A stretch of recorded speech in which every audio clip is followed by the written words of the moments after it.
before us the opportunity to forge for ourselves and for future generations a new world order. New world order. New world order. This is a moment to seize. The kaleidoscope has been shaken. The pieces are in flux. Soon they will settle again. Before they do, let us reorder this world around us. A new world order. A world where the United Nations is poised to fulfill the historic vision of its founders. Nevertheless, the United States is in a key position to shape this so that the problem of the Bush presidency will be the emergence of a new international order. The first decade of the 21st century, that out of what will be seen as the greatest restructuring of the global economy,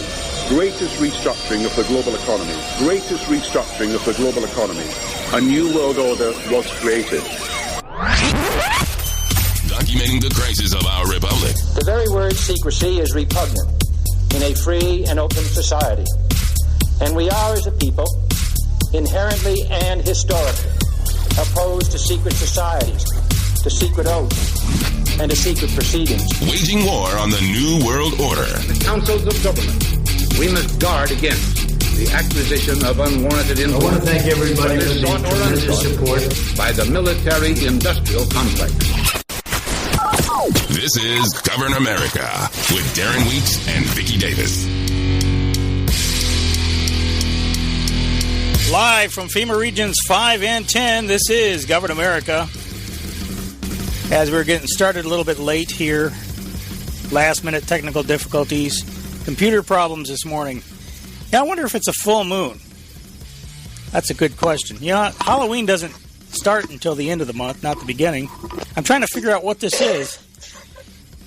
Anyway, we're here, I think. Welcome. Thanks for everybody for hanging with us a little bit longer. And I think we're going to go. This is one of those rare times that I think we're just going to go an extra hour today for those that can. I know that there's affiliates and stuff that'll cut out at the usual time, and I understand that. So we'll give you the usual buffer time to do that. Anyway, welcome, ladies and gentlemen. A lot going on. And as we were trying to say when we were having problems with the other computer, and it's what I had to do for those listening in the podcast, is I actually had to stop down completely, and we had to let the automation that runs in the cloud take over while I literally had to switch to an entirely different computer, which, by the way, I haven't used in a very long time, probably years. So that's what we're transmitting on right now. So anyway, before we got into the mess, we were trying to do the show earlier. We were talking about the fact that Donald Trump now has tested positive for COVID-19. And Melania Trump has as well. They were saying that Hope Hicks, his longtime advisor, had tested positive prior to him. That was Thursday night.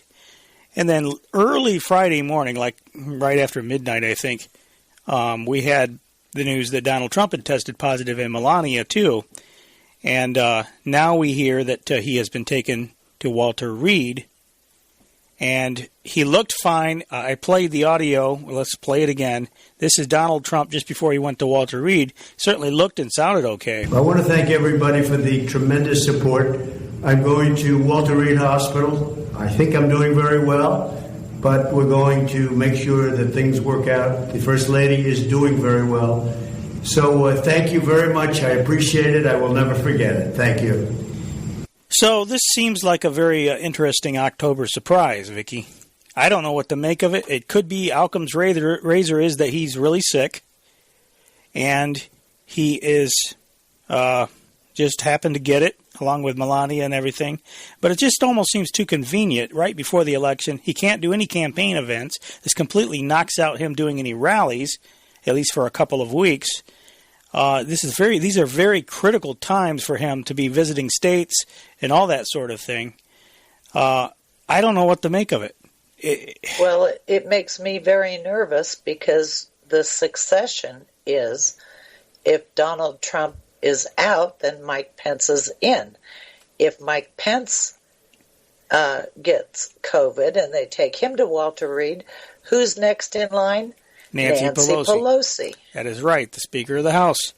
And of course the media is having a field day with this. They have reason to gloat about how irresponsible, horrible Trump is. It's all your fault, Mr. President. Here's CNN's Don Lemon, along with Carl Bernstein of the Watergate fame. In large part, it's his own dereliction is partly to blame for this. He chose to go out to rallies. He chose to downplay masks. He chose to not social distance and call it a hoax and so on and so forth. But, again, it's horrible that the president has this, but he chose to handle this situation this way. People in the West Wing and the administration saying it's frowned upon to wear masks. Was this inevitable? I wouldn't say it's inevitable, but certainly his recklessness has contributed to this horrible situation. Okay, one theme that has been running through the media, and this really speaks to exactly what you were saying just a moment ago, Vicky, is this notion that we are under a national security threat now. I've heard that in more than one place. Somehow, just because Trump supposedly has the COVID, which, lots of people get sick, lots of people, COVID might be a little more, and I say might, be a little more severe. For some people it is, for some people it isn't. I know that it's been overblown in a major way. A lot of people get it and don't even get symptoms. That's how deadly this thing is. And I'm not trying to make light of it, because there are people that have died from it and all that. But the point is that there are people that die from the regular flu. And we've made this point over and over again on this broadcast. But somehow, because Donald Trump, because the president gets COVID, something that most people, I would say in the 98th percentile range, most people get better from it once they get it, that somehow we're under a national security threat. Well, anytime the president is, I don't want to say taken out, because he's not taken out, but he kind of is taken out. Temporarily.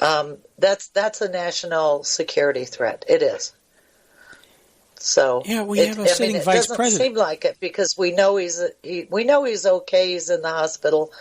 Although I would worry about being in Walter Reed, but somebody else was a national security threat, because somebody else was making that point. Strategically, that's when enemies might attack.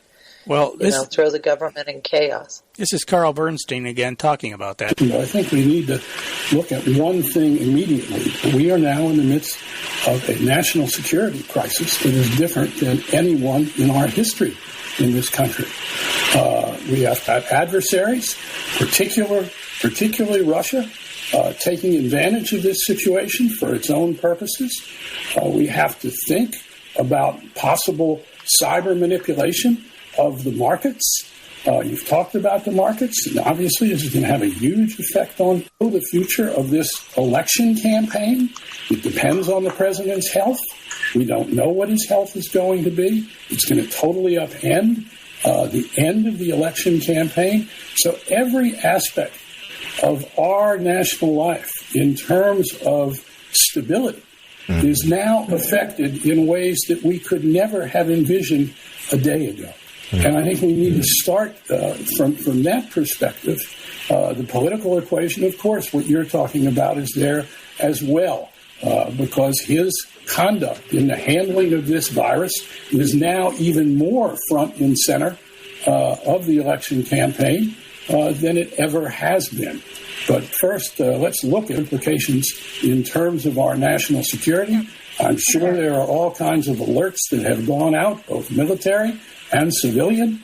The vice president, I'm sure, is now under a different regime than he was hours ago. So it's going to be new to all of us. Well, do we still have Caitlin Collins with us, or did Caitlin have to go do more reporting? Okay. So let me Hey, Don, it is notable that Melania Trump did just tweet. Yeah, that's what I want to read this. Quote, we are feeling good. She says. Yeah. Okay, so I just can't help but believe, and I understand what you said earlier, it's a national security threat and all that, but I just can't help but feel like the media is really exaggerating the gravity of this situation. The president is fine so far. He is, unless he gets completely incapacitated, they might temporarily hand the reins of control over to if he just needs to rest or something. But I just, unless they're planning on Trump being incapacitated or something like that, and it does give you a little bit of concern. It gives me a lot of concern because I don't trust these buggers that's surrounding him. I don't like Mike Pence at all. I don't like any of them. I don't like any of them. When you're in that office, you are surrounded by vipers, snakes, and the worst kind of basically criminal element. So it's something that is very worrying, to say the least. You have people like MSNBC's Stephanie Ruhle. She had Nancy Pelosi on her broadcast, and they were talking about continuity of government. I want to talk about the Heroes Bill in a moment, but this is a very serious health threat. You are second in line for the presidency. Has the White House Nancy Pelosi is second in line for the presidency? Wait a minute, I think we forgot somebody here? How is Nancy Pelosi second in line for the presidency? I thought that fell... First in line would be Mike Pence. Exactly. It's in the... He's I see about what you're saying. line. I see what you're saying. Yeah. Second backup, in other words. Right. Okay. You are second in line for the presidency. Has the White House contacted... What's that? I said we need to change that. Well, under ideal circumstances, you'd have honorable people there, but that's certainly not the case anymore. You about the continuity of government. No, they haven't, but that is an ongoing, not with the White House, but with the military, quite frankly, in terms of or some officials in the government. But let us just all pray for the president's health. Thank God the vice president has tested negatively, and the second lady as well. So again, that continuity of government place. It's a relic of the past, but nonetheless, they say we have our job we have to do, and this is what we'll do. So I wouldn't go so much to that, but I do think that it is really important for people to know that every infection is a sad one. The President of the United States, of course, but every single one. Now we've gone over in such a high number in our country of infections, every one of them a sad occasion. Over 209,000 deaths, a tragedy beyond even comprehension 1 year ago, and still more to come. But maybe this will be the moment where people will say, okay, mask, distance, sanitation, treatment, and also recognizing that many people in the minority community, people of color, disproportionately affected by this, people in the Native American community, very, very disproportionately affected by this.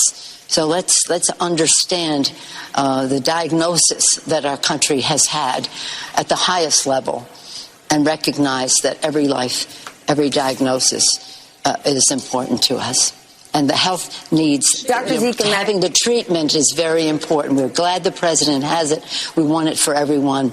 That's in our bill. Were you going to say something? Yeah, I was going to say she is such a lion skank. Oh, I know. Sorry. No, you don't apologize here. Don't apologize to me. No, yeah, she is. She's so disingenuous.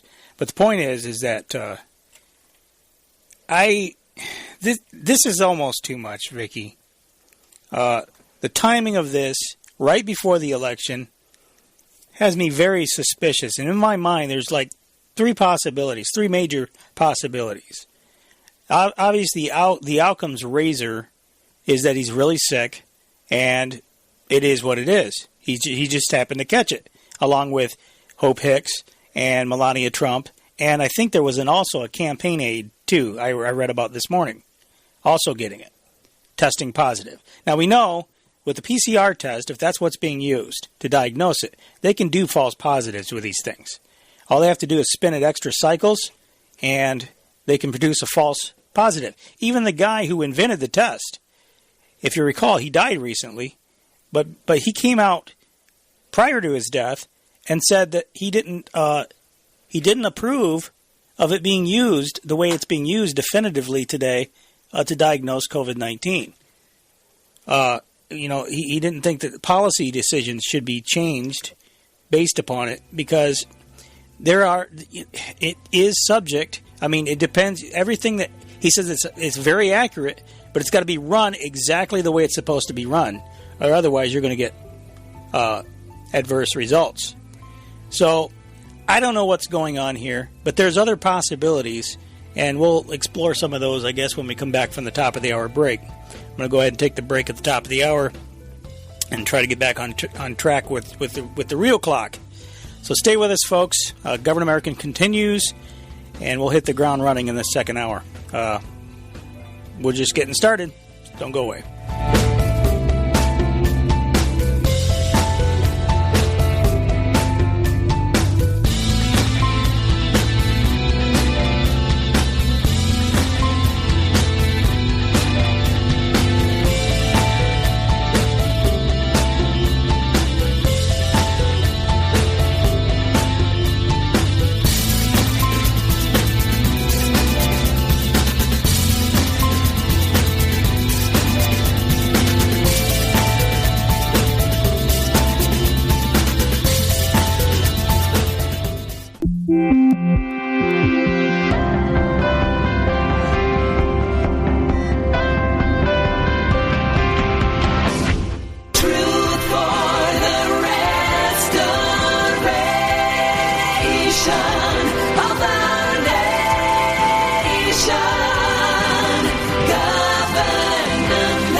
Before us the opportunity to forge for ourselves and for future generations a new world order. New world order. New world order. This is a moment to seize. The kaleidoscope has been shaken. The pieces are in flux. Soon they will settle again. Before they do, let us reorder this world around us. A new world order. A world where the United Nations is poised to fulfill the historic vision of its founders. Nevertheless, the United States is in a key position to shape this so that the problem of the Bush presidency will be the emergence of a new international order. The first decade of the 21st century, that out of what will be seen as the greatest restructuring of the global economy,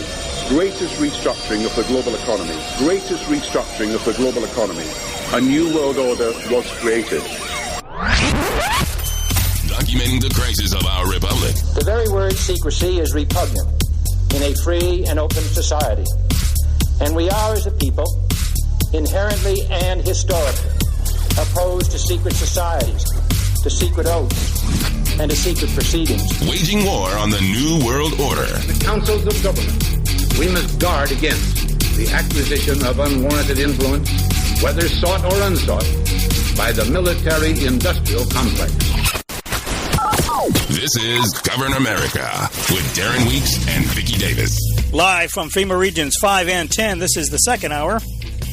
Really part of the first, but this is ordinarily would be the second hour of Govern America. I'm Darren Weeks. Vicky Davis is here as well. It is the 3rd of October, 2020. As we move right along here, we were talking in the first segment about Trump's new diagnosis for COVID-19. And I don't want to spend too long on this other than the fact that it's very interesting. It has the smell of an October surprise. That's what it seems like to me. It's just a coincidence. You're being a conspiracy theorist. Well, I just know how these things operate. I for too long, and it's kind of what I hate about politics. But what I was saying before the break was I see multiple possibilities here, Vicky.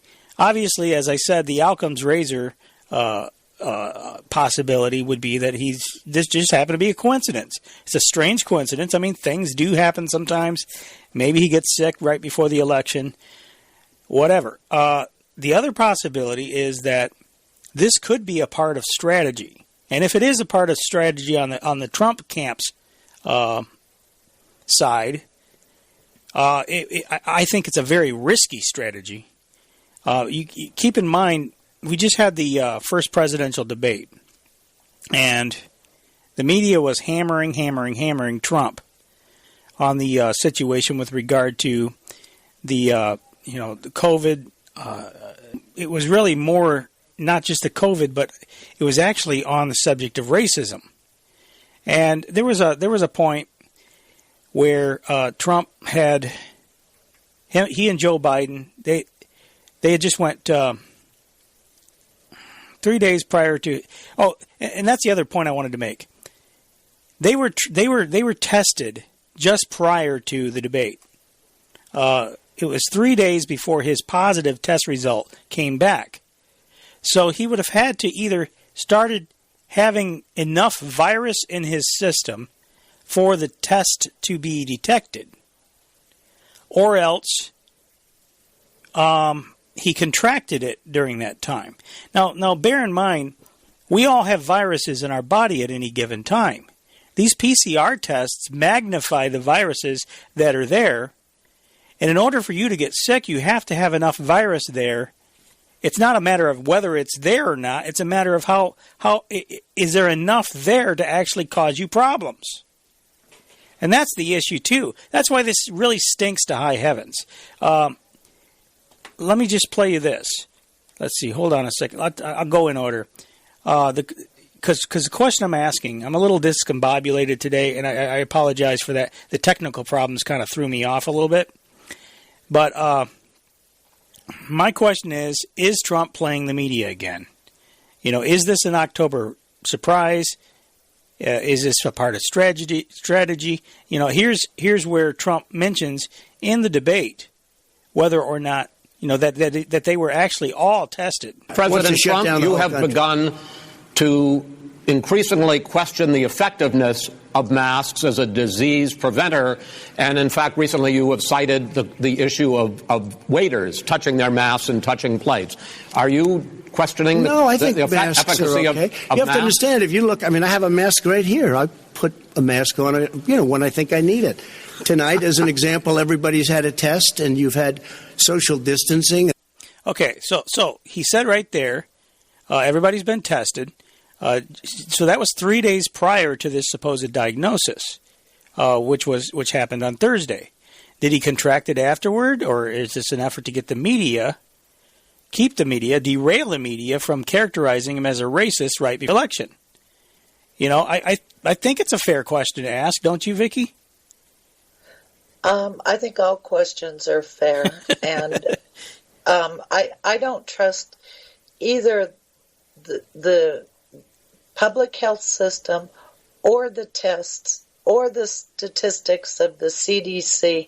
I don't trust any of it. Yeah, I don't because either. We know that it's a dialectic. Whether or not COVID is a real thing or not is not the point. It is a dialectic. Yes. And the timing of it, right?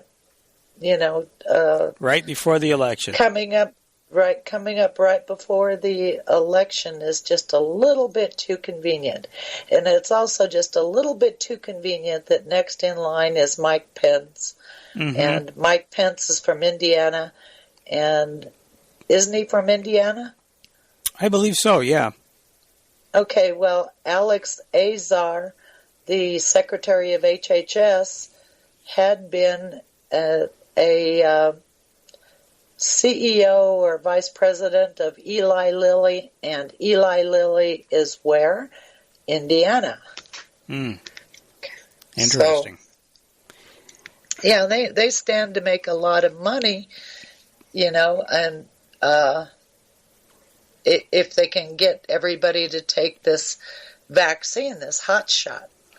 Well, keep in mind, I do believe it's a hot shot. So, as far as it possibly being a strategy for Trump, that the media was pounding Trump for supposedly not condemning white supremacy, which is nonsense. But, in fact, we'll see that in a minute. Well, you know what? That's a gotcha question. Because if you condemn white supremacy, if you don't believe that, then why should you admit it? And Trump asked the question. It's one of those gotcha things. The question is, what is white supremacy? I mean, I guess you got to start there. And he did ask, who do you want me to condemn? Who do you want me to condemn? And right, name a person. And then they start talking about the Proud Boys, and he says, well, and later he said he didn't know who the Proud Boys was, so he just told them to stand by, stand back, stand by, something like that. Here's the interaction. You have repeatedly criticized the vice president for not specifically calling out Antifa and other left-wing extremist groups. But are you willing tonight to condemn white supremacists and militia groups and to say that they need to stand down and not add to the violence in a number of these cities, as we saw in Kenosha and as we've seen in Portland? Sure, are you I'm prepared to specifically do it? Well, I would say almost everything I see is from the left wing, not from the right wing. So what are you saying? I'm willing to do anything. I want to see peace. Then do it, sir. Say it. Do it. Say it. Do you want to call them? What do you want to call them? Give me a name. Give me a white name. Supremacists and white supremacists. White supremacists and right Proud Boys. Stand back and stand by. But I'll tell you what. Somebody's got to do something about Antifa and the left, because this is not a right-wing problem. This is a left-wing. FBI director This is a left-wing problem. White supremacists. Antifa's an idea, not an organization. Oh, you got to be not kidding. militia. That's what his FBI director said. Well, then you know what? No, we're done, sir. We're moving on to the next. We're moving. When a bat hits you over the head, that's not an idea. Everybody in your administration tells you the truth has a bad idea. Can I tell you what? You have no idea. Antifa is a dangerous, all right, radical gentlemen, group. We're now moving on to the Trump and Biden records. They'll overthrow you. Okay, so, of course, you have Chris Cuomo running in interference, just as they start to get to the real meat and potatoes of the debate. Chris Wallace. Chris Wallace, yeah, thank you. Wrong anchor. Well, he might as well be Chris Cuomo, because he's just as bad. This guy was totally worthless. The Proud Boys are not a white supremacist group. The leader of the group is Hispanic, I believe. Well, there's a black guy in there. Of course, it's filled with what it is. It's a group of guys that are just sick of Antifa and all the destruction of the cities. But here's the thing, Vicky. So Antifa is an idea. Antifa is an idea. That's what you hear. And an idea throws Molotov cocktails? Exactly. Yeah, I don't think so. Last time I checked, ideas don't set fires. They don't burn down cities. They don't beat people up in the streets and terrorize people in their homes. Terrorist organizations like Antifa and Black Lives Matter do that.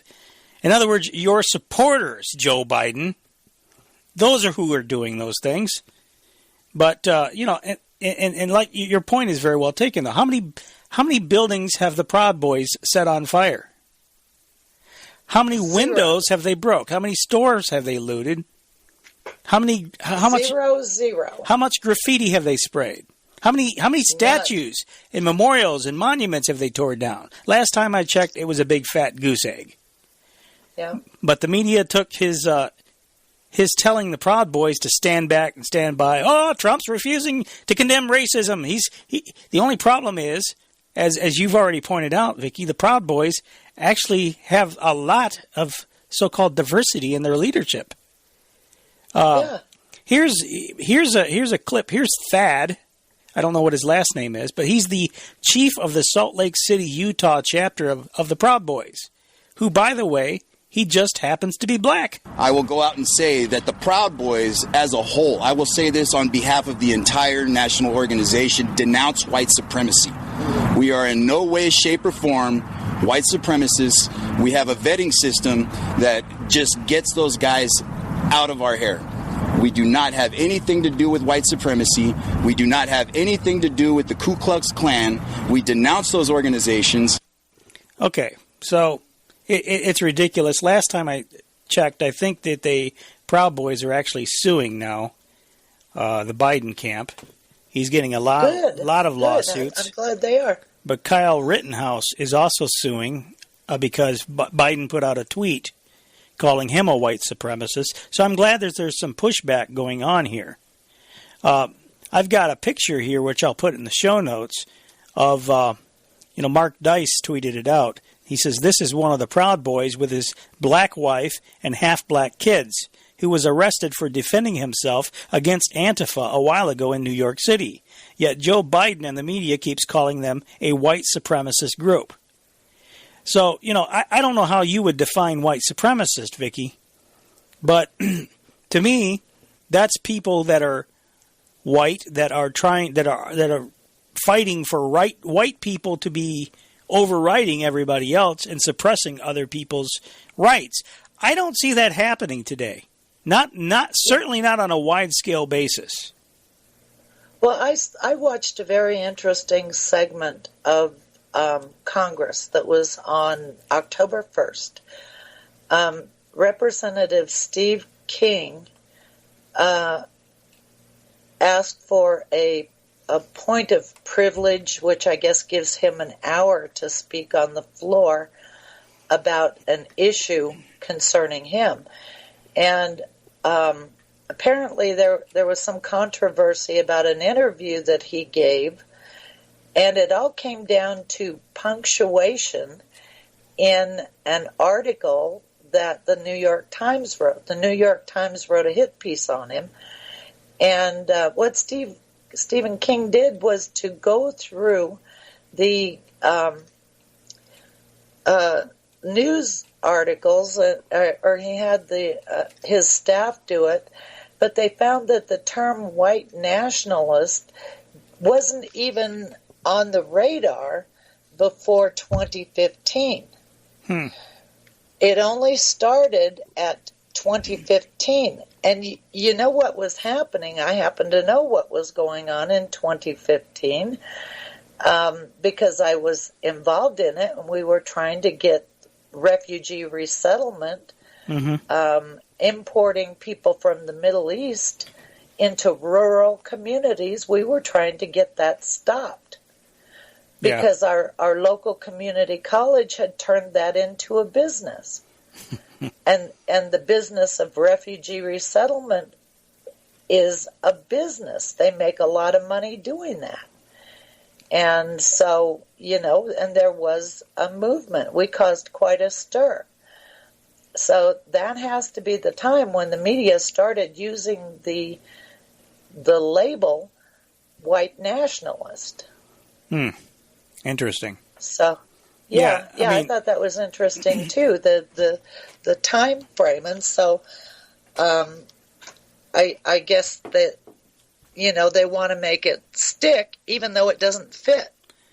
All I know is that the seditionists have done their job in getting control of the media. They couldn't have done this if we had an honest media. I think the media have always been in on it. We were just not aware of it before the internet. Well, I would say actually even like before 2010, how much the media is part of the political war against the American people. I was aware of it, but the thing is that it's become very, very painfully obvious. They were, at least now it's just blown off. They're exposed as horrible as they are and as seditionist as they are. They don't care anymore. And whose fault is that? It is Congress. It is the government. They allowed the media companies to consolidate to the point where we have like 3 media companies that deliver all of our media. Radio, television, the news services, all of it. And newspapers. And so they've allowed the consolidation of the media. Yeah. And so, when you look at the history and follow this forward, it is unmistakably a conspiracy against the people of this country. Anonymous 20. I'm sorry. Go ahead. Go ahead. I just finished posting a couple days ago a new post about Joe Biden and the New World Order. And you can read in the congressional record Joe Biden's vision of the New World Order. It was not his vision necessarily, but it it is the one that he was following. And during his floor speeches, when he was talking about the New World Order and their vision for the future, he mentioned Howard Wofford, who was also a senator from Delaware. And it turns out that he was a world federalist. Interesting. So, yeah, and Biden mentioned that there would be a worldwide economic environmental revolution. Well, I don't like the sound of that. What they did. I don't like the sound of that. Yeah, Anonymous 2698 in the chat room says, I have not seen one guy in a white hood anywhere. Have you? Not one cross burning. Yeah, that's the point. And the thing is that when there are, when somebody complains that somebody put a KKK cross on their door, it usually tracks back to the ACLU. Yeah. Because that is their main strategy. Yeah, I don't know. All I know is that, a lot of times there are a lot of people who, look at who engineer false scenarios. I think Jesse Smollett comes to mind. Well, and there was a black lady professor here in Boise that tried to do that. She said she got a note on her desk that somebody was threatening her because she was dating some white guy. And it was so absurd. Nobody gives a damn, who she dates. Why would anybody care who she dates? Right. It's just... Not in the 21st century. Yeah, maybe in the 1950s, but I don't even think then. Yeah, I mean, we're so far past the that. Deep South, maybe, but not. We're so far past. I don't even think in the Deep South. You know what? I was down there 2004 when my mother was going through her cancerous ordeal. She died of cancer in 2004. And my family and I were down there in Alabama, in Birmingham, because that's where she was in the hospital. We went into the local IHOP restaurant to have dinner or breakfast or whatever it is they serve there, and it was predominantly black in there, okay, and we were told we had to wait, so that's okay, so we sat down in the waiting area while we watched black family after black family come in, large families, and be seated. And we sat there for a good long time talking with each other. We didn't notice it right away, but then we started to notice they're bringing in family after family after family, and they're all black. And we're white. So what would you think?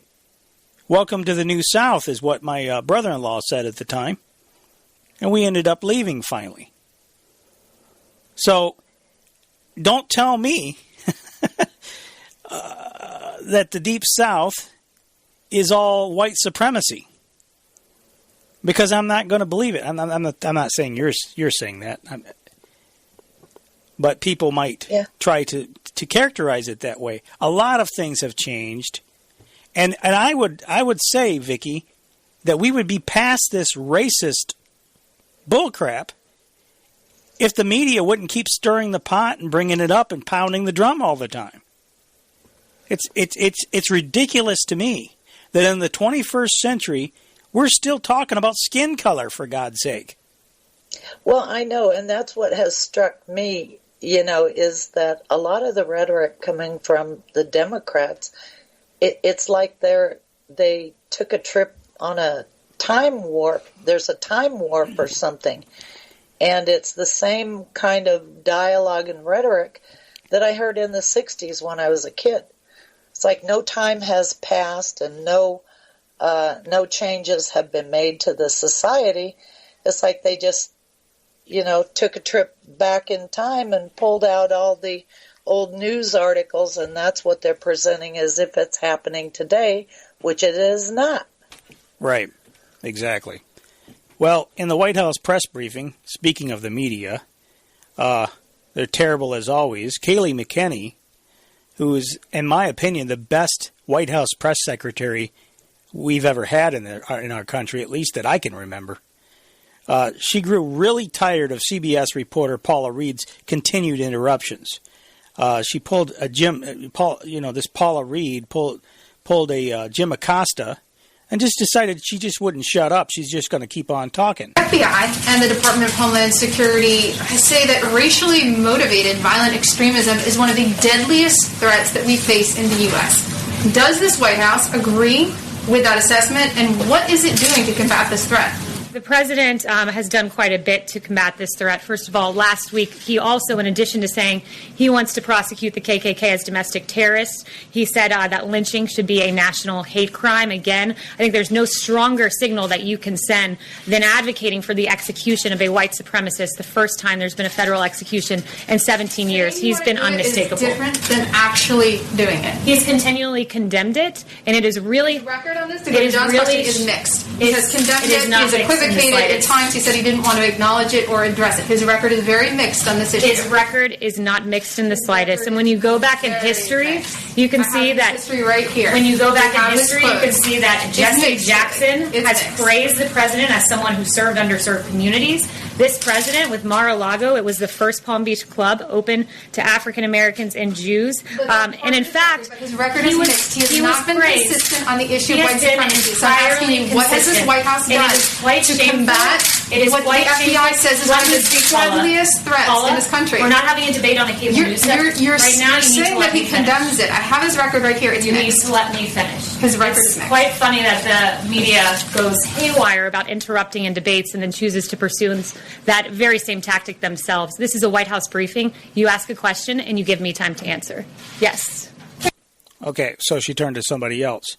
But the thing is that I think these reporters, and I won't call them journalists because they're not journalists. They're not journalists. When you do that kind of stuff, you're not a journalist. You're a pundit.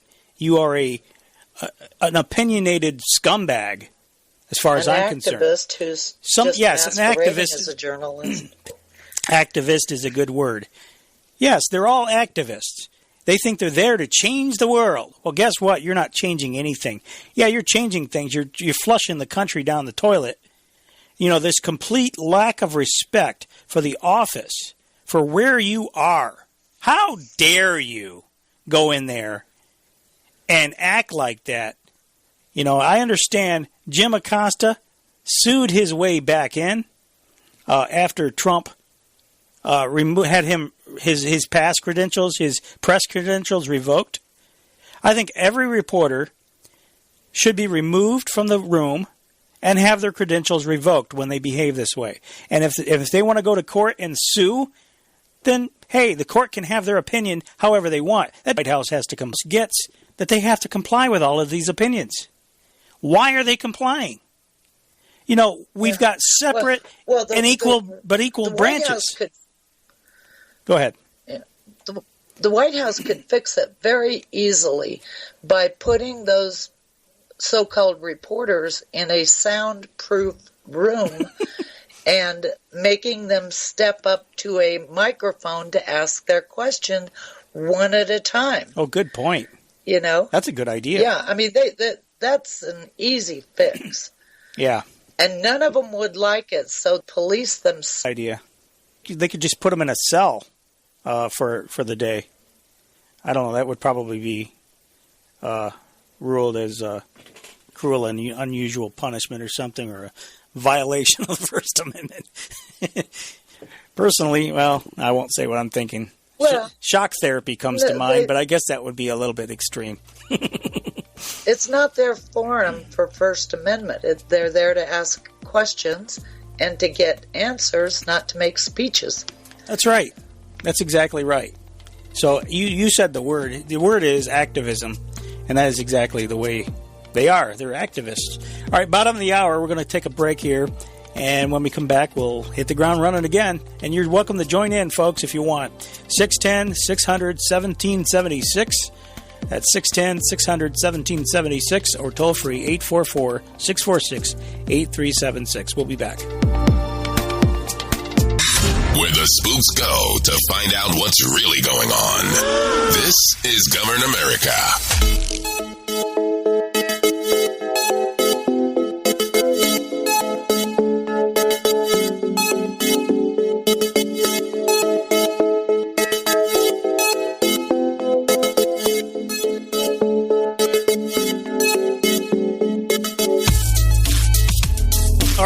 This is Govern America. The website is governamerica.com. That's governamerica.com. That's a place to go for all the latest news and information on the main page, as well as past broadcast archives. And you can subscribe to our podcast there, governamerica.com. And Vicky, go ahead and give your information out, please. My website is thetechnocratictyranny.com.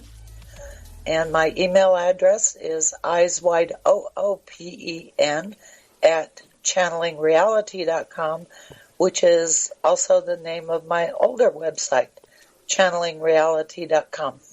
Yeah, and a lot of great information on both websites, so check that out as well. And in fact, when you go there, expect to spend some time following some links, because she links to all the original research. Documentation, that's the key at proving everything that's going on and proving what you say. It's very important. Right, because it's not me really saying it. I'm an analyst, and so I'm just documenting what I find. Yep, exactly. So anyway, we were talking before the break. This notion that that Trump won't condemn white supremacy. I want to leave that behind here. But first, I got one more clip on that, and we'll cover a little bit of the debate, because I think there's some important things that we would find interesting, things that we've talked about here. But this notion that Trump, here's a montage of Trump condemning white supremacy, racism, and anti-Semitism. While we may be a nation divided on policies, we are a country that stands united in evil. Condemn in the struggle terms this display of hatred, bigotry, and violence on many sides. As I said on Saturday, we condemn in the strongest possible terms this egregious display of hatred, bigotry, and violence. It has no place in America. Racism is evil, and those who cause violence in its name are criminals and thugs, including the KKK, neo-Nazis, white supremacists, and other hate groups that are repugnant to everything we hold dear as Americans. And you had people, and I'm not talking about the neo-Nazis and the white nationalists, because they should be condemned totally. The vile, hate-filled poison of anti-Semitism must be condemned and confronted everywhere and anywhere it appears. There must be no tolerance for anti-Semitism in America or for any form of religious or racial hatred or prejudice. We must never ignore the vile poison of anti-Semitism or those who spread its venomous creed. With one voice, we must confront this hatred anywhere and everywhere it occurs. Our entire nation mourns the loss of life, prays for the wounded, and stands in solidarity with the Jewish community. We forcefully condemn the evil of anti-Semitism and hate, which must be defeated. In one voice, our nation must condemn racism, bigotry, and white supremacy. These sinister ideologies must be defeated. Hate has no place in America. Hatred warps the mind, ravages the heart, and devours the soul. One thing I have to say, though, is his condemnation of anti-Semitism, for instance. A lot of stuff that's called anti-Semitism, I'd say a good majority of stuff that's called anti-Semitism today is not even anti-Semitism. Just like a good majority of stuff that's being called racism is, or white supremacism, is not white supremacism at all. You know, if you got a white person who is advocating for equal rights, for instance, with other so-called minority groups, and I say so-called because they say that there's a lot more white people than there are of these other groups. I don't know that that's true or not. We're relying upon. I don't believe it is true. We're relying upon the census. Was true, but I don't think it is true now. We're relying upon the census to tell us the numbers on the breakdowns of the various races. I don't know that we can rely just like relying upon the United Nations for world population statistics when they have an agenda to depopulate the planet. It would be in their wheelhouse to be able to exaggerate the number of people on the planet in order to further advocate that we need to reduce the population. This whole Agenda 21 idea that we have a unsustainable population growth. So you have to question everything anymore. Well, and what they were doing here was, massively, not just here where I live, but in our country, massively importing Muslims into small rural towns. And then when people complained, it wasn't their color, it's that our country was being invaded. They were invading our country. Mm-hmm. These were not refugees. They were like military-age men. And, and we're not supposed to complain at all because of freedom of religion or racism or whatever. Well, what are we supposed to do? Just not say anything and let our country be... yes, that's what they want you to do. They expect you to be quiet. And we didn't do it, and so for that, they called us all kinds of names. Yeah. White supremacists and whatever. Which is an emotional argument. Name-calling is an emotional argument, which is the weakest argument. That means they have no substantive argument to use, and so they just do name-calling. This idea of that you're anti-Semitic if you criticize Israel, for instance. Zionism is a real problem. Nobody wants to be called a racist, or nobody wants to be a racist. There is silence across the board, and we have to find out for ourselves what is our government doing by massively importing these people or allowing these people to be imported. What the heck is going on? Which is what we did, because the local community college, it was built to educate Idaho students, not imported students from third world countries all over the world. Right. So. Yeah. Well, we have a lot of the thing about the universities, they get a lot of money for importing these students. And one little dirty little secret, at least from one local university here that I know of very well, is that they're able to charge up front a lot of the money that they couldn't do for domestic students. So in other words, you have to pay all of it up front. I think if you're a foreigner, they make you front all that money for the entire quarter or whatever, the semester, or however they break it down. And that all has to be paid up front. And if the student drops out or the student fails, their grades fall below what they should be and they get knocked out, they just forfeit that money. They don't get it back. So there's a big incentive there monetarily to be able to choose foreigners over domestic students. But yeah, I mean... The higher end business schools, they've turned those into businesses, and that's not by mistake. I mean, it wasn't just the universities that did that. That was an intentional program. Mm-hmm. And there was a program called Bridging the Digital Divide. And what that was intended to do was to train anybody to use computers, because the new world that they see is a technocratic world where everybody's got to be on the computer, and that includes everybody in the third world, whether they even have electricity or not, or running water or not. Mm-hmm. Yep. So got to always be tied to the matrix. Yeah, they got to get them into the new world order as well.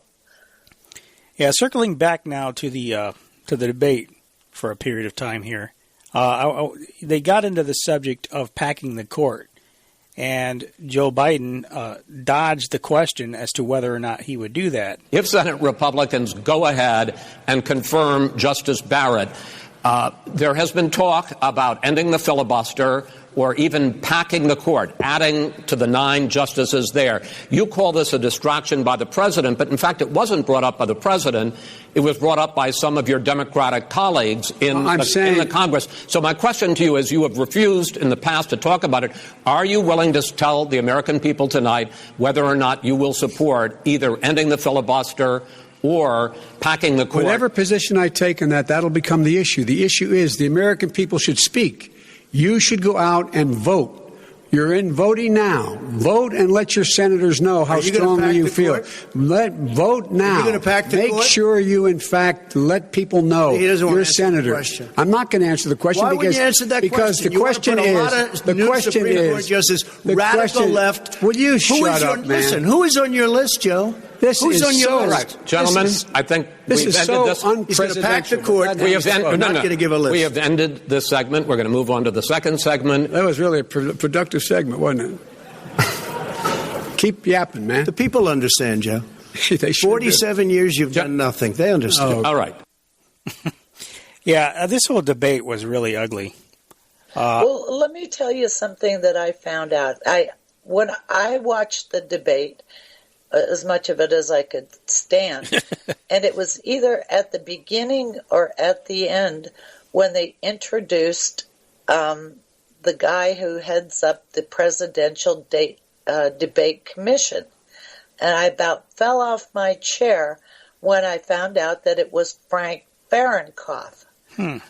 Oh, who is Frank Farrencott? He is one of the co-founders of the National Endowment for Democracy. Oh, wow. And they took over doing presidential debates in about 1988. And there were 2 of them. And he was chairman of the Republican committee at the time, and his counterpart in the Democratic committee, I think it was Charles Manette or something like that. Mm-hmm. Anyway, they were like the original founders of the National Endowment for Democracy. Can you elaborate a little bit about why that's bad? It's bad because they initiated something called the Democracy Project, which was to spread democracy all around the world. Mm-hmm. And the guy who is the president of... Now, let me just stop you right there. Hold on just a second, Vicky. Remember your thoughts. Because to a new listener or somebody who might not be very familiar, that sounds really good. Spreading democracy, how could we possibly be against that? But number one, our form of government was founded not to be a democracy, where democracy is mob rule. Democracy is... people getting together and deciding. Consider if you had a society of Antifa types, and they're deciding what to do with you. Okay, you got more of them than they got of you. That's democracy. They're voting, and guess what? You're outnumbered. So guess what's going to happen to you? You're roasted at the stake. That's democracy. Okay, the founders understood the dangers of democracy and the dangers of the public being swayed one way or the other, being manipulated one way or the other. And so they tried to build in a framework of safeguards, and one of those is the fact that we are a representative republic, which means that there is some shielding there. The public does have a voice based upon their vote, but there's representatives there that are based upon, and the Electoral College, honestly, is a part of this, and it's actually a part of the really states' rights. This whole notion, I'm getting a little off track here, but the idea that we should go with a national popular vote, we already have a popular vote. It's in the states. The Electoral College is based upon the popular vote in the states. But anyway, the representative republic, we have representatives who decide, who based upon based upon the electorate, but we don't have a direct democracy. So that is a problem. Then the other thing is that this imperialist idea that, even if we had a democracy here, that we need to be going around the world and shoving it off on every other country, meddling in their affairs. The world government framework is quote-unquote democracy. That's what they're trying to do, is make everything similar to the system they've got here so that they can easily merge every country together. That's right. So, that anyway. Is exactly right. Continue, please. I'm sorry. Okay, so let me tell you what the structure of NED is. There are 4 private foundations. One of them is the Republican Institute. There is the National Democratic Institute. There is a business component to it. And then there is a labor component to it. So you have these 4 foundations that are part of the umbrella group called the National Endowment for Democracy. Mm-hmm. And what they do is worldwide, they promote democracy. It was called the Democracy Project. And this guy, Farrencott, was involved in it, and still is involved in it. I'm sure he is, but he's also part of the... there is an international democratic union that he is also a part of. And I followed the links and ended up, I think, on the something called the World Democracy Movement or something like that. And their idea is worldwide direct democracy. Wow. And the idea is supposedly is that our representatives don't represent us, and I can't argue with that. No, they always mix truthful things in there to suck people in. Sure. And around the elected representative government. Well, that's subversive to our system of government. Mm-hmm. And this whole Russian hacking thing, no matter what they say about it being about Hillary Clinton's emails, it was about our election system. Yeah. And what they wanted to do was to have a national voter registration database, because the global agenda is to automate everything and have global systems. And you mentioned harmonization. Mm-hmm. Well, I figured that the way this strategy works is that they harmonize, they get the infrastructure of the government the same, so that you have an EPA, you have a trade commission, you have, so that the agencies all line up. You harmonize, you synchronize so that they're all working on the same thing, and then you integrate them. And all of this happens behind the scenes. If you're not looking at the administrative layers of government, you would never, ever see it. Mm-hmm. But I happen to be and most looking don't. at... Most don't. That's the sad part about it. I'm probably one of the few who actually does. This is why they cheerlead these politicians. That's why they practically worship the ground they walk on, is they don't realize how they're being betrayed. Right. Well, and when I was thinking about Farrencott, okay, he's commissioner of the presidential debates. The Republican National Committee leader is tied into that circle of democracy. And our representatives, I heard one time that our representatives in Congress cannot choose their own aides. It's the Republican Party that gives them their aides. And I was thinking, what a perfect setup. You have a member of Congress, And he spends all of his time trying to raise money so he can get elected. Meanwhile, it's his aide that is working on all of this legislation, and his aide is selected by the Republican committee that is part of this whole democracy program, which is subversive to our form of government. Man. I just wish more people were paying attention to all of this. I do too. Because, you know, a watched pot doesn't boil, as the old saying goes, and unfortunately this one here is boiled dry. Yeah. We've got so much corruption everywhere. It's just mind-blowing. And you might say, well, why are you doing this then? Why are you wasting your time? I'm not wasting my time.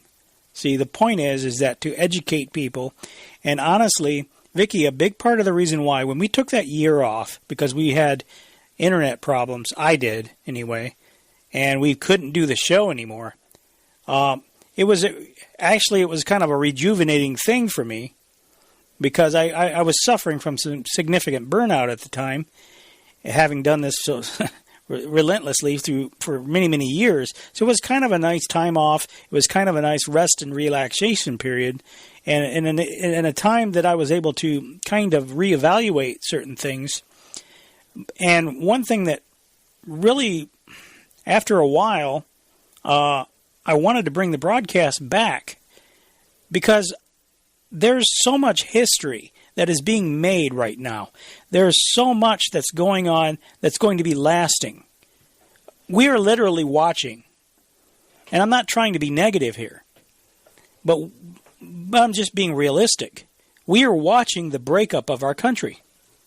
Yes. We are watching the disintegration of the United States right before our eyes. We knew it was coming. We knew the day was coming. We could see it from, miles away, and we've been talking about it for years, decades really. And now we are on the precipice of seeing all this happen. We are actually in it right now. And they're talking, they're openly talking, and it's not just Black Lives Matter or on the ground, which it is those people, but it's also people at the World Economic Forum. Republicans as well. It's both. It's a bipartisan effort. It's been going on for years, but they're openly talking about it at places like the World Economic Forum. And they're openly planning. I believe the reason why they're giving people so much money, and it's no big deal now. We don't care. We'll spend $2 trillion. I remember it wasn't that long ago, maybe a decade or so, maybe a little more, that when we passed another milestone of $1 trillion with the national debt, it was a big deal. We made a big deal out of that on the Patriot radio shows. Now it's just like, hey, $1 trillion, that's like pocket change now to these people. Yeah. It's no big deal.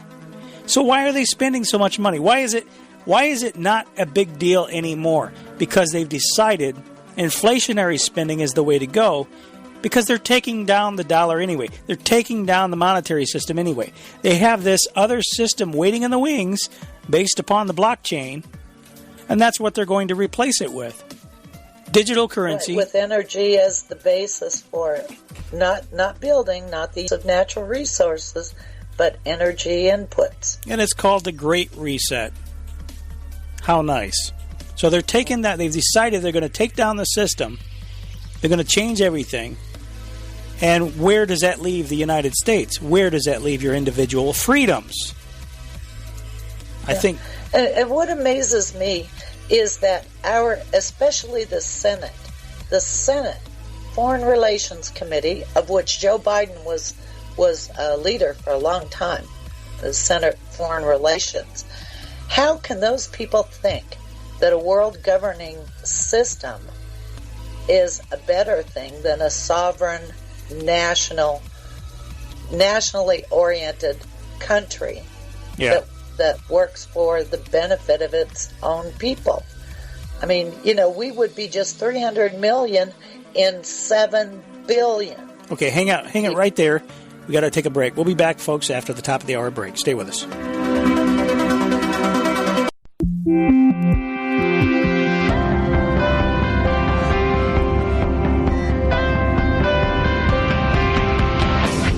Truth for the of our nation. Govern America. We have before us the opportunity to forge for ourselves and for future generations a new world order. New world order. New world order. This is a moment to seize. The kaleidoscope has been shaken. The pieces are in flux. Soon they will settle again.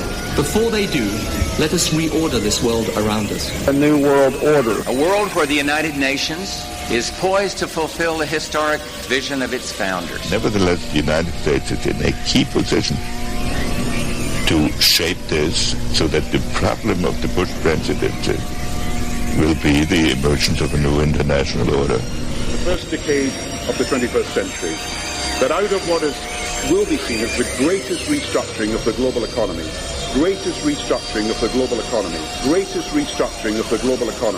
a new world order was created. Documenting the crisis of our republic. The very word secrecy is repugnant in a free and open society.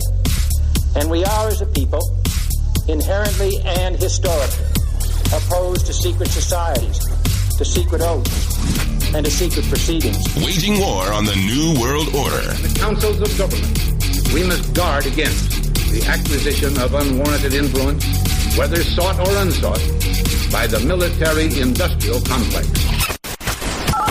This is Govern America with Darren Weeks and Vicky Davis. Live from Fremont Regions 5 and 10, this is the third hour of Govern America. After we got off to a rough start today, we are here. We are live. If you're listening on October 3rd, 2020, at least at 1 o'clock p.m. Eastern Daylight Time, we are live. GovernAmerica.com is the website. That's GovernAmerica.com. My email address is radio@GovernAmerica.com.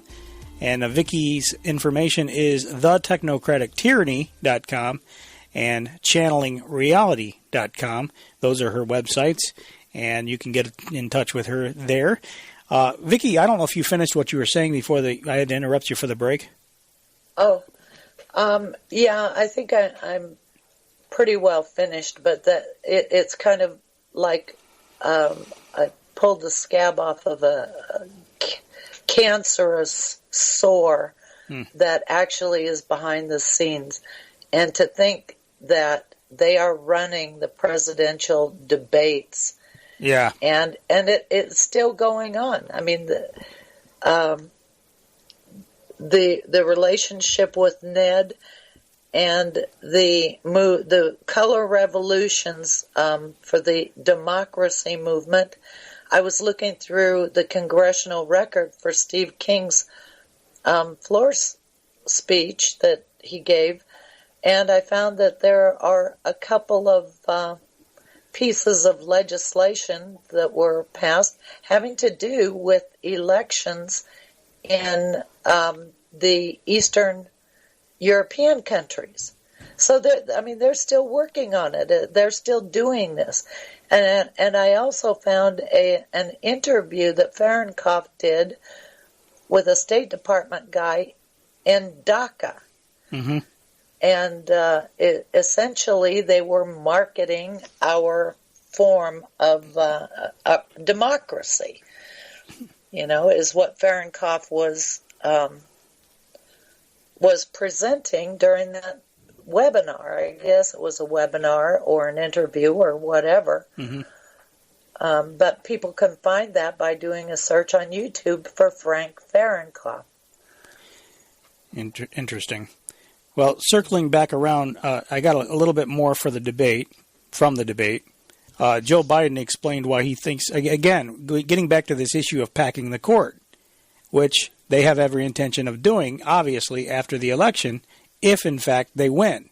And, of course, we know if they don't win, they're going to plan all hell breaking loose and violent revolutions. So when they're coming out and openly saying this, and, again, we come back to where the hell is the Justice Department? Is anything being done? Is anyone anywhere trying to enforce the law? That's the question. But yeah, it doesn't seem so, does it? No, it doesn't, unfortunately. They keep producing report after report after report. Well, that's absurd. It's ridiculous. You know, why bother? If you're not going to act on it, if nobody's going to be arrested, stop wasting our tax dollars. Just admit that you're a castrated department. You just admit that the criminals are in charge. The criminals are in charge. That's what they should admit. Well, but anyway, Biden explained why he didn't think that the seat should be filled until after the election. The American people have a right to have a say in who the Supreme Court nominee is. And that say occurs when they vote for a United States senators. Okay, hold on a second. Didn't they already have that say? I thought that's what the 2016 election is. But see, they're still in this mode that the Russians determine the outcome of the election. No, it could just be that Hillary Clinton sucked as a candidate. You know, did you ever stop and consider that? And when they vote for the President of the United States. They're not going to get that chance now because we're in the middle of an election already. No, they already got the chance. It was 2016. The election has already started. Tens of thousands of people have already voted. And so the thing that should happen is we should wait. Okay, so we should wait and see. Hold on. So he's because they're already voting, and it was something that they're using to fix the election, to fix the 2020 election, early voting. Which I think should be outlawed, to be honest with you. I don't think... I do, too. I think if you can't show up on voting day, then you're crap out of luck, as they say. Yeah. Except for the military guys that are out of the country. Putting their lives on the line. They should be allowed to vote, in special elections, wherever they are. But other than that, anybody who is in this country, if you can't be there to vote on voting day, too bad. And I would say also, the majority of absentee ballots should not be allowed. I think absentee ballots, maybe in rare exceptions, but the problem is all of these things are just too fraught with fraud. It opens the door for a lot of mischief. But mail-in voting absolutely should be banned completely. I agree. There's just too many ways to manipulate the whole thing. And the Democrats have talked about how, we got whole states that have been doing this for years. It doesn't mean it's honest. It doesn't mean it's honest. See what the outcome of this election is. Because that's the only way the American people get to express their view is by who they elect as president and who they elect as vice president. Okay, so Kamala Harris was also asked, deviating from the debate for a moment, she was interviewed by one of the news channels, and she also dodged the question of packing the court. Court packing, adding more justices to the court, just sounds like a straight-up dodge. Why won't he talk about what he wants to do, what he thinks should happen? Well, I think he's very clear, John, which is that he is focused, as we all should be, on the next 35 days. And he is focused on, one, the process by which we're even having the conversation about the United States Supreme Court. Okay, complete dodge, didn't answer it, not even close. So that tells us, and I don't know what the music was, and somebody added music, I don't know why people do that. But, another highlight of the debate, I thought, was they got into community policing, which is a topic that we've talked about a lot here. It's clear that either Joe Biden doesn't know what community policing really is, or he doesn't want to let on that he knows what it is, because his description of it certainly has nothing close to what they're doing with it. But this is another area I think Trump did pretty well. That's why the suburbs are in trouble. I do want to talk about this issue of law and order, though. And in the joint recommendation that came from the Biden-Bernie Sanders task force, you talked about, quote, reimagining policing.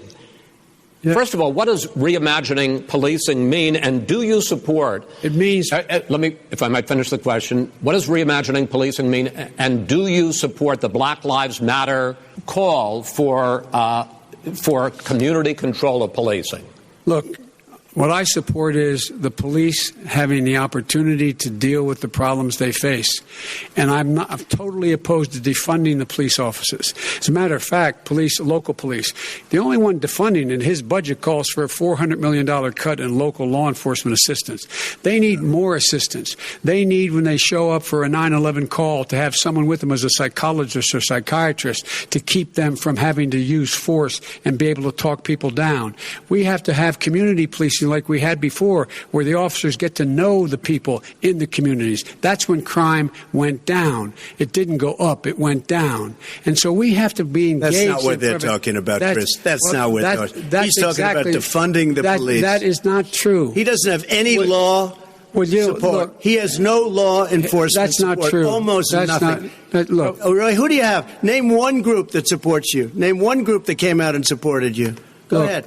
Look, think. We have time. We don't have time to do anything. No, think about it. Name one law enforcement group that came out and supported. Gentlemen, I think I'm going to take back the moderator's role, and I want to get to another subject. Yeah, gentlemen, I'm going to run interference for Joe Biden. That's what he should have said.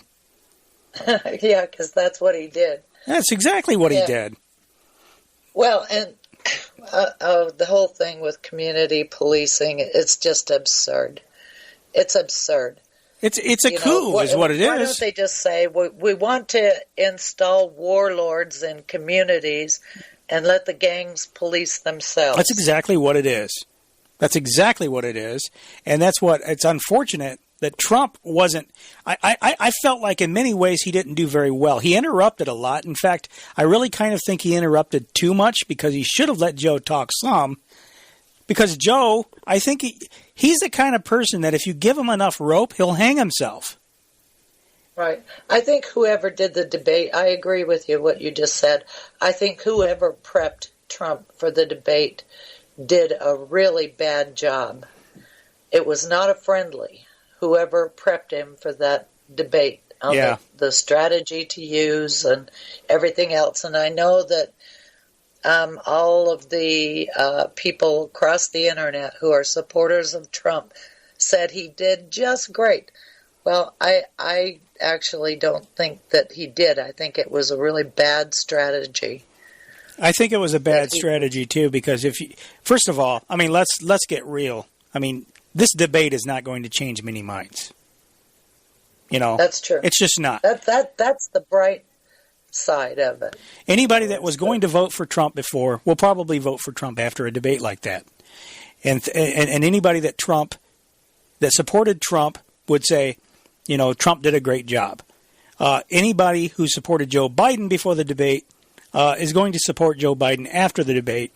And they're going to say Joe Biden, you know, that Trump was an evil, obnoxious, terrible person that wouldn't let Biden talk.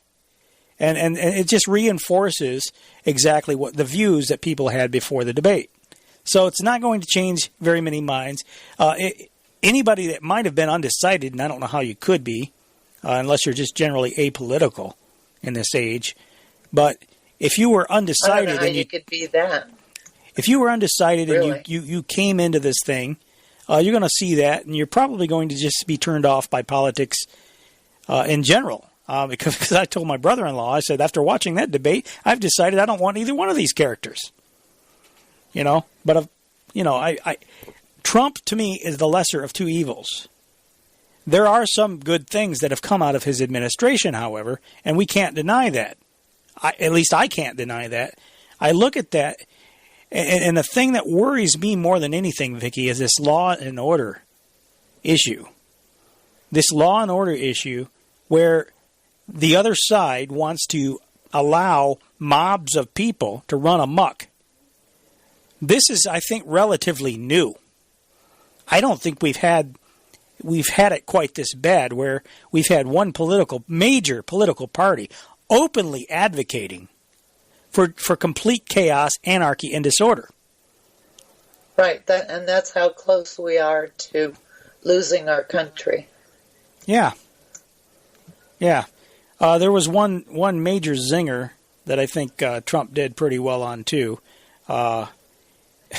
this actually made me bust out laughing when he said it. It was during the COVID discussion where they were talking about masks, and they got into how the candidates were debating. But I wear masks. Or how they were campaigning. Excuse me. When needed, I wear masks. Okay, let me ask. I don't wear masks like him. Every time you see him, he's got a mask. He could be speaking 200 feet away from it. He shows up with the biggest mask I've ever seen. I will say this. Vice President Biden. Go ahead, sir. Look, the way to open businesses is give them the wherewithal to be able to open. We provided money. But I was asking you, sir, about masks. Well, masks make a big difference. His own head of the CDC said if we just wore masks between now, everybody wore masks in social distance between now and January, we'd probably save up to 100,000 lives. It matters. And they've also said the opposite. They've also said no serious person said the opposite. Look at Dr. Fauci. Dr. Fauci said the opposite. He did not say the opposite. We got a little bit more than a minute left in this segment. Masks are not good. Then he changed his mind. He said masks good. I'm okay with masks. I want to ask you both about one last subject, because your different approaches has even affected the way that you have campaigned. President Trump, you're holding large rallies with crowds packed together, thousands of people. Outside, yes, sir. Agreed. Vice President Biden, you are holding much smaller events with nobody will show up. People with what's true? Nobody shows up to his rallies. All right. In any case, why you holding the big rallies? Why you not? You go first, sir. Because people want to hear what I have to say. I mean, but are you not worried about it spreading as a president, and I'll have 35,000 people show up at airports. We use airports. Are you not worried about the disease issues, sir? We have a lot of people. Well, so far we have had no problem whatsoever. It's outside. That's a big difference, according to the experts, and we do them outside. We have tremendous crowds, as you see. I mean, and literally on 24 hours notice. And Joe does the circles and has 3 people someplace. So anyway, I thought that was funny. But now they're going to use that. Of course, he's got COVID, so he did have a problem. I tell you, Vicky, I don't know the other scenario. I mentioned the Trump scenario, the possibility that this is a strategic thing on his side to manipulate the media into dropping the whole racism Proud Boys thing, which is a non-controversy, or at least it should be. But they make controversies out of non-controversial things. But if it's a strategy, it's a risky strategy. But the other side of that is there is a distinct possibility that somebody may have done this to him. And we don't want to think that. And that really is a conspiratorial thing. But honestly, in this day and age, I don't put anything past the people around him. And I'm very concerned that if, in fact, they really have it, I don't know if they do or not, or if it's a false test, which is entirely possible. But the question is, could they have put something in his food? Could they have somehow introduced? I wouldn't put anything past. They are so desperate to get rid of him, to get him out of there. And I mean, and again, it sounds like I'm a big time. Trump is the lesser of two evils in my view. But I do think that the deep state, the intelligentsia, they want to get rid of him. They don't want him in there. That is very clear. So the question is, to what length will they go to keep him from being president for the next 4 years? And I wouldn't put anything past them at this point. Yeah, I don't know. We need a new word rather than intelligentsia, because I don't think they are, frankly. But what, intelligent? Yeah, I don't. Some of them are really, really smart. Others of them, find a new job. Well, they're very good at creating chaos. So if that's the goal, they've successfully achieved that. Yeah, but it isn't the people that you see, doing these panel discussions and stuff. For the most part, it's people buried inside the government and close to the government. They're systems designers. They're people like Peter Thiel and Elon Musk and the Amazon guy. They're the people who can design and think big systems. What's interesting is I just saw that Elon Musk had come out and said he's not taking the COVID vaccine, and he called Bill Gates a knucklehead. Well, that's very kind of him to say that. I call him something a little bit different, but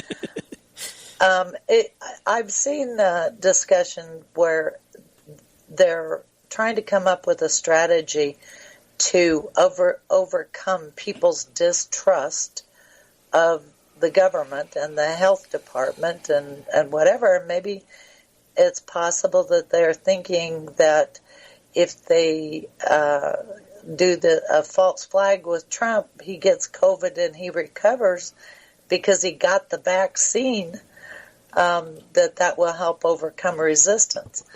And if that's what they're trying to do, I say good luck with that.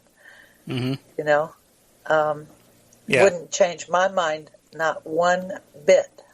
Tell you what, I'm going to get into Scott Atlas here in just a moment, but we got a call on the line. And ladies and gentlemen, if you want to join in, you can join in as well. 610-600-1776 is the number. 610-600-1776. Or you can call toll-free if you don't have free long distance, 844-646-8376. Easy way to remember that is 8446-GOVERN. Let's go to Missouri right now and talk to Sam. Sam, you're on the air. Go ahead. Hey, Darren, Sam calling, and hello, Vicky, as well. And here's where I want to weigh in on this. I'm suspicious of this whole positive diagnosis of COVID on Trump's part from the get-go, from the standpoint that, first of all, the PCR test used to do this is inaccurate as hell. Right.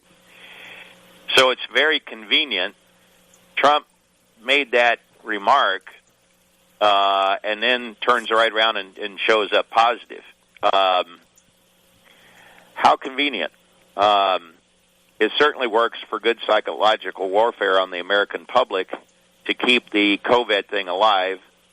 Yet CNN, by the way, just came out the other day now saying that this will never end. I mean, they actually put that out. That was a news story that ran this week. And so here's my question. So far as we know, Biden hasn't tested positive, has he? Nope. Not that I know of. Well, he just was out of the sense of caution, they said, and it was negative. Maybe they're waiting for him to get it after he's elected so that Kamala can be president. Yeah, I'm projecting what the script will be for that. I hope not. Stage play. Honestly, I wonder who.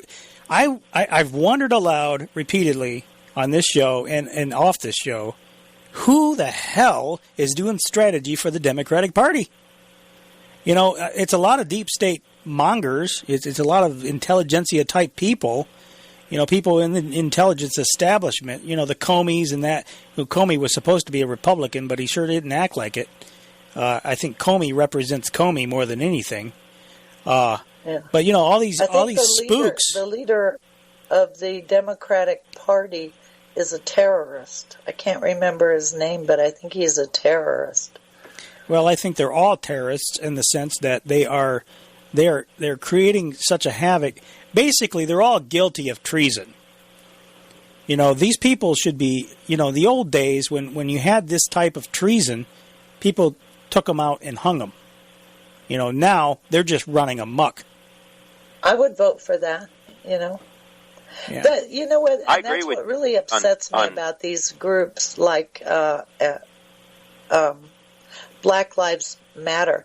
If they stayed on the trade issue, I would be just right with them because our country has been sold out through the trade agreements. They used those trade negotiations for geopolitical strategy, putting our economy and the businesses in our economy up for trade. Mm-hmm. You know, to get concessions to these trade agreements so that these State Department morons can sit at the table leading discussions. Yeah. Yeah. I do agree with you guys about one thing, and that's the issue with the Justice Department. Where the hell are they? Yeah, they're AWOL. I mean, supposedly they do. They have no shortage of investigations, but they are a little short on the prosecutions. You know, we have people that have lied before Congress. People that have committed outright fraud. There's doctoring of documents, and yet, you know, I think ultimately, if anybody gets prosecuted, it's either process crimes or some broom pusher, paper pusher in the, you know, the low-ranking individual that's just thrown under the bus. You know, yeah. I don't see any of these people really being brought to justice at all. I mean, you've got Hillary Clinton that she can destroy, 33,000 emails or something? That's an interesting 33. There's the Masonic number again. But she can destroy all these emails and bit bleach her computers using a computer that she shouldn't have been using in the first place in her basement, and it's fine. No problem. Nothing to see here. You've got Joe Biden's son being paid by foreign dignitaries or foreign countries, you know, millions of dollars for doing nothing. What bothers me is they have enough evidence to prosecute. They don't need to know everything in the world that went on before they prosecute. They could throw Hillary Clinton in jail for the rest of her life. So what's the point of continuing? I mean, I think they should continue to investigate, but that should in no way stop a prosecution when they have enough evidence to prosecute. Yeah, and then you got people following QAnon. You know, trust Sessions. Sessions is going to do the right thing. Sessions is going to help you. No, Sessions didn't help us. All he did was put a whole lot of people to sleep about what was going on. By the way, there was a piece of legislation, a resolution or something in Congress that they were debating yesterday condemning QAnon. No kidding. Yeah, no kidding. I missed that one. Wow. Uh-huh. Well, that's just going to... I mean, basically, go ahead. I think you have here, guys, is a convenient deal where they say, well, we're investigating, but we just never conveniently get done investigating. Yeah. Yes. Well, and see, here's the thing. Investigation. I said before on the broadcast, the Mueller investigation could never end because if it ever does, all the documents that were... See, there's a protection. They can hide behind investigations. They don't have to release documents because it's a part of an active investigation. So they've got rid of the Mueller investigation because that dragged on forever. And now they got a new investigation, and guess what? All the documents... Well, this is all a part of an investigation, so we can't do anything right now.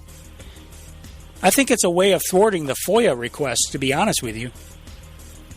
Yeah, that's all I got. Just wanted to weigh in on that. All right. Hey, thanks, Sam. Appreciate the call. Blessings. All right, tell you what, folks, we got the bottom of the hour break. Stay with us. We're going to continue on the other side. Don't go away.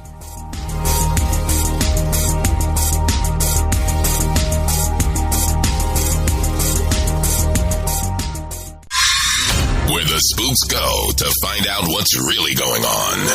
This is Govern America.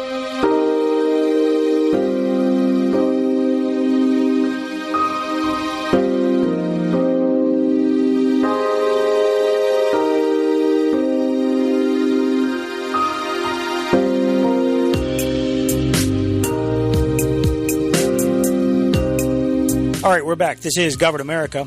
GovernAmerica.com and thetechnocratictyranny.com. Make sure you put the in there. And if you want to join in the broadcast, you're welcome to do so. We got some time today. I think we're going to do an extra hour on the tail end of this on our stream. I don't know about other streams, but if you want to stay tuned after the show, we're going to have a brief musical interlude to give everybody, the affiliates, a chance to break away, and then we'll come back. That's after this hour is complete because we got on the air late today, and this is one of those rare moments that I don't have to jet out of here after the broadcast. So I figure we might as well do that. Anyway, I don't know if you have anything. We have Stephen Mosher. You sent me that audio, Vicky. Stephen Mosher at Hillsdale College talking about Joe Biden's record on China and how this should be an election issue. You want to get into that? Why don't you play the clip? The clip says it better than I possibly could, except to say that Joe Biden is a tool of China. Yeah. And there are a lot of people in the so-called intelligentsia that wanted China to rise. You know, China is one of the big 3 countries of the United Nations. It was the Soviet Union, China, the United States, and little tiny Britain with France. And I think it's fascinating to me that we have you and I were talking about by email. When I saw during the Obama years, during the Obama-Biden administration, you recall we had all those exchanges with China, where our governors would go over to the provinces and the provincial leaders would come over here. It was almost like a sister city kind of project, only it was for the states. Establishing personal relationships with the communist Chinese. On a state level. The objective. Yeah, on a state and city level. That was the thing that really, and then later on we saw, I think it was Xi Jinping came to Washington, D.C., and there were communist Chinese flags flying everywhere. And then I saw, and what really floored me is when they turned the lights on top of the Empire State Building, yellow and red, in honor of the anniversary of the Maoist Revolution.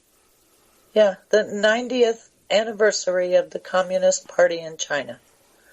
Frightening, to say the least. Why would a free country, a free capitalist system country, be honoring Mao? Why would we be honoring communist China with regard to any anniversary or any milestone they have? They are the oppressors of their people. Yeah, and you know what? When I was writing about all of that, there were people saying, that's just a conspiracy theory. Just a theory. What's a conspiracy theory? That we're in bed with the Chinese, the communist Chinese. And, and they were massively investing in our country. There was a group called the Rhodium Group, I believe it was, Rhodium, that was keeping track of how much communist Chinese investment there was in the United States. And they were cheering this on. And I gave you that. Yeah, go ahead and play the clip because it's really important what this guy has to say about Joe Biden and what he did in terms of helping the Chinese to do this. Then we have the September 2000 debate over whether or not to grant most permanent, most favored nation status to China. We also had China's accession to the World Trade Organization. We also have, the myth that has been believed by many in the foreign policy establishment until recent years. And the myth was that China's rise was not only inevitable, that the United States should welcome it.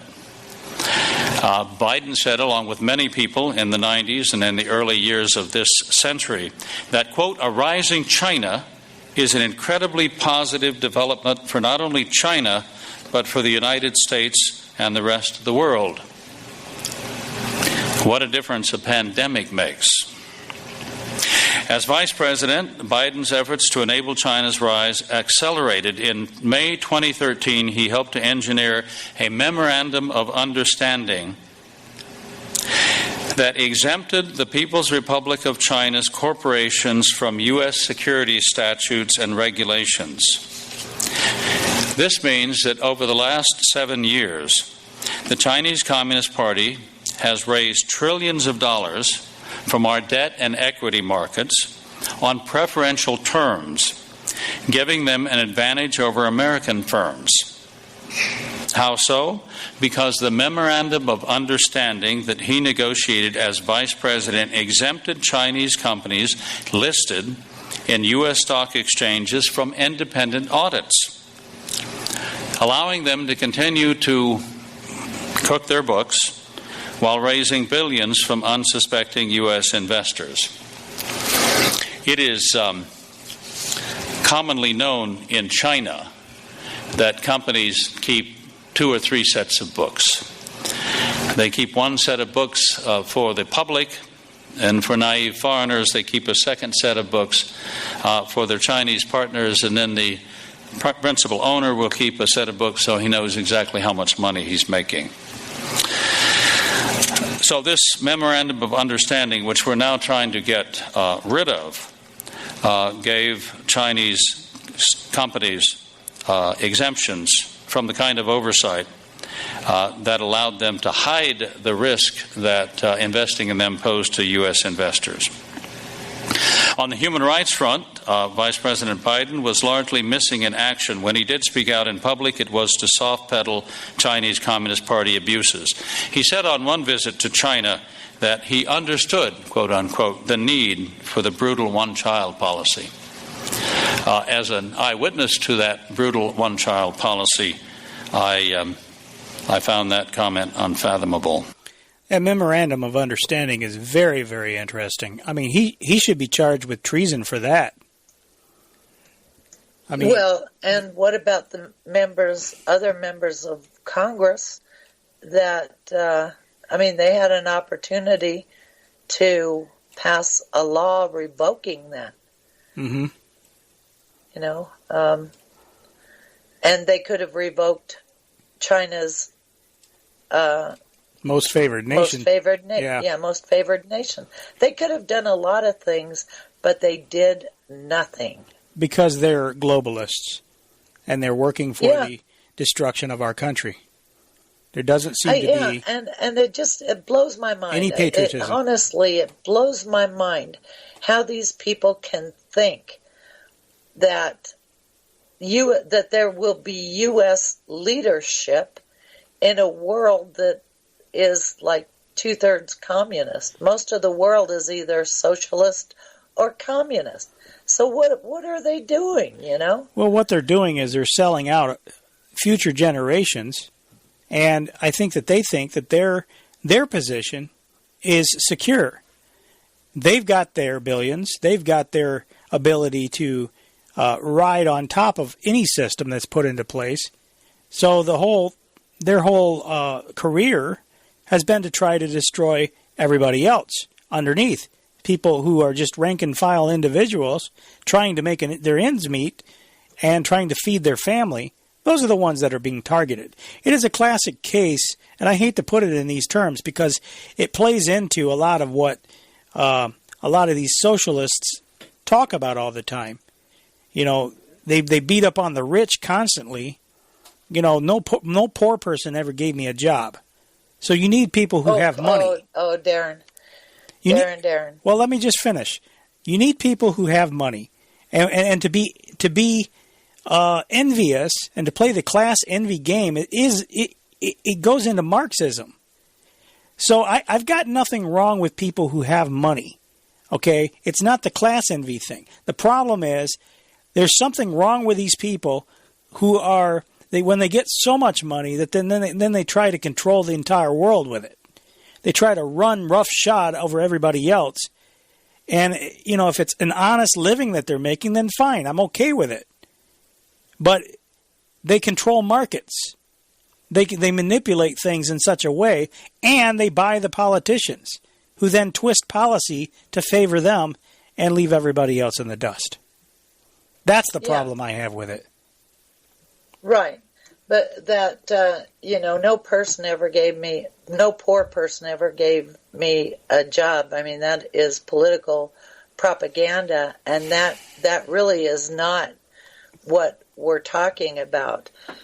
As a matter of fact, all of the big corporations, when they started saying that, we had lots of big corporations that employed a lot of people.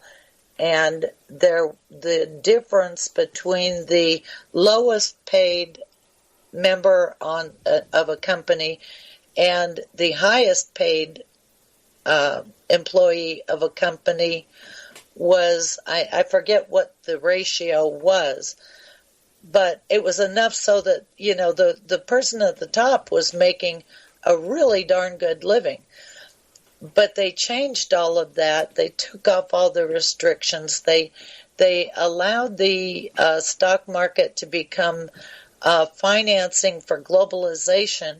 And so, and then they exported those corporations and left the poor guy who needed a job without a job. Mm-hmm.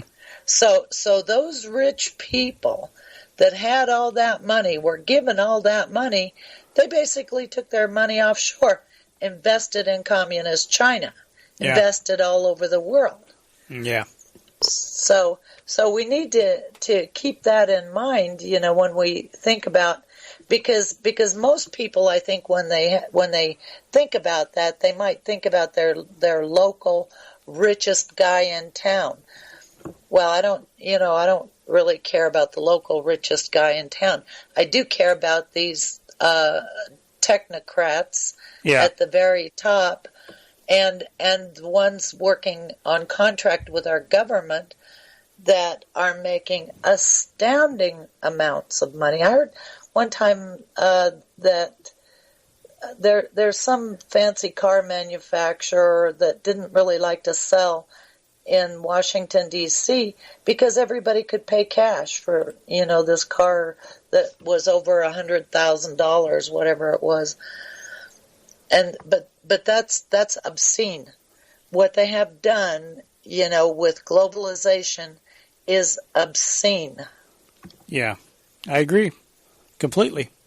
My point when saying that is just that the class envy thing, the problem is if we had a free, truly free market system, it wouldn't be a problem if some people, because what they're promoting is this communist idea that everybody should make the same, have the same, and I don't think that that's the way to go. So they promote the class envy thing, which is Marxism, the whole proletariat versus bourgeoisie, the whole class envy type of thing, where they keep each other, the different classes fighting and then that sort of thing. I may not be a billionaire, but I could aspire to be one someday. If I got that right entrepreneurial concoction or potion or whatever, the magic formula. I mean, you would hope to be able to aspire to that level of greatness. Maybe that's possible. Maybe it's not anymore. I don't know. There's so much that's rigged against you. We've talked about a lot of that stuff, the Good Old Boys Club on the broadcast, and how difficult they've made it. But it is possible. I mean, you have people like Mike Lindell, the My Pillow guy. He's everywhere now, and I don't know that he's a billionaire. I don't think he's a billionaire, but he's doing pretty well for himself. And this guy is a former drug addict. He's got connections. I mean, he may have now. They create people like him to be a show pony. Well, I don't know. I don't know if they've created him or not. All I know is his story is, and I'm assuming he's telling the truth, where he used to be a drug addict, and now, he got off the stuff. Basically, to hear him tell it, it destroyed his family. He destroyed his marriage. And he gave his life to Christ and got off the drugs and started building his business. And he, now whether or not he's a show pony, I have no. I mean, certainly he's being held up as an example, something that you can achieve.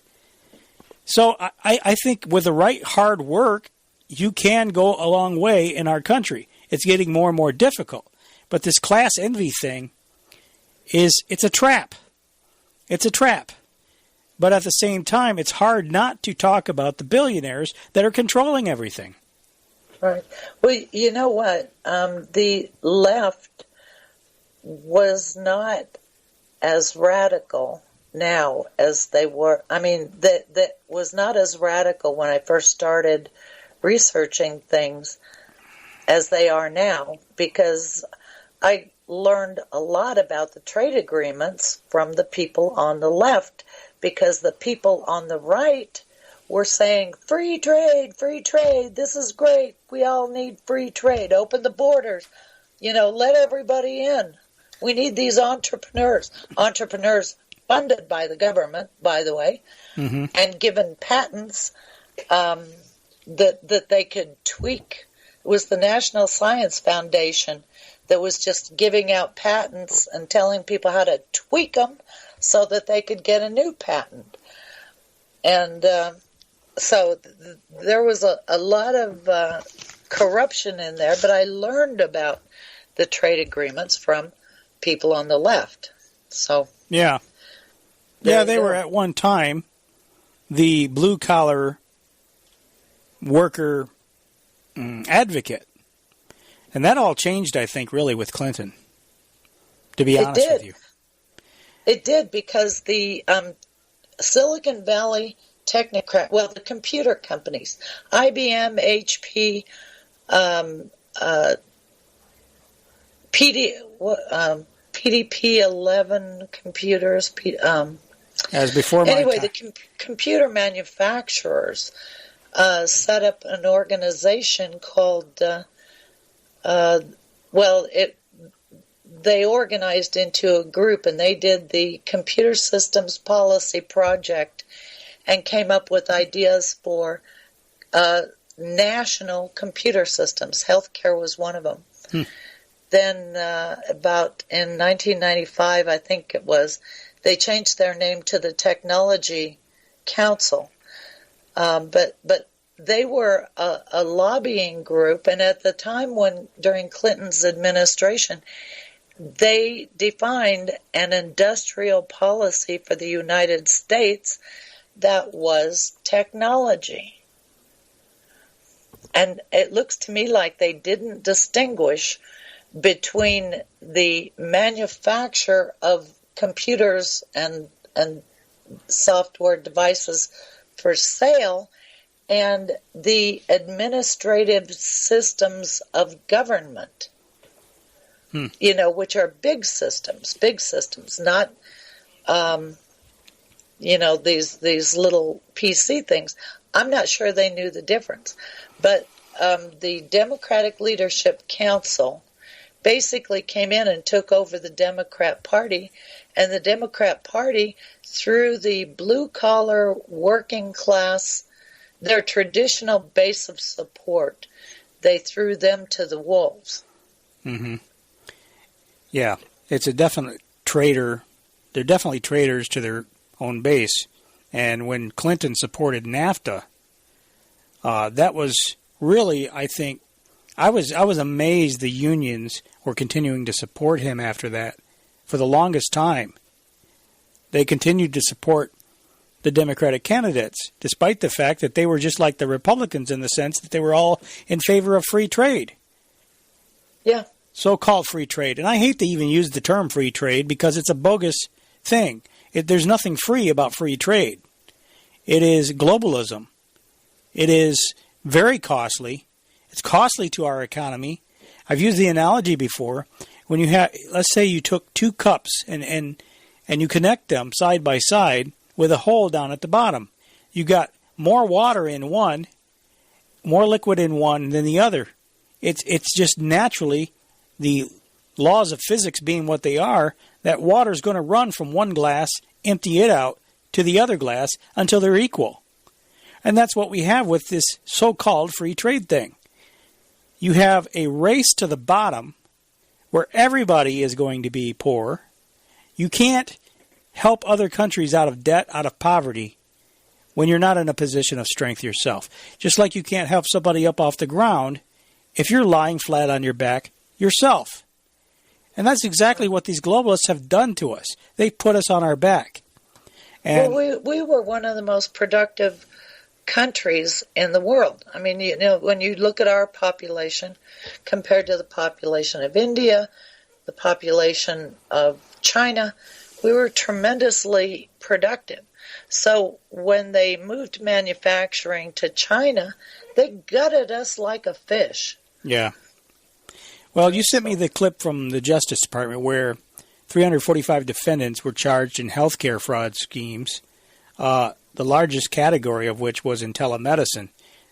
This is the announcement. We're here this morning to announce the results of truly historic nationwide law enforcement operations led by the Criminal Division's Healthcare Fraud Strike Force program. From April of this year till today, the Criminal Division, along with our colleagues in U.S. attorneys' offices around the country, have charged more than 300 individuals with healthcare fraud schemes involving more than $6 billion in alleged healthcare fraud and millions of prescription opioid doses. Today's announcement marks the largest amount of fraud ever charged by the Department of Justice in a single national takedown operation. The largest amount of fraud charged in the cases announced today, representing more than $4.5 billion of alleged fraud, relates to telemedicine.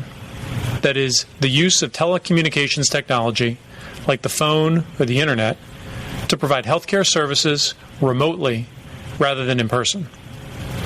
That ability to provide healthcare remotely is a critical tool for those who might be homebound, in remote areas, or otherwise unable to visit their healthcare provider in person.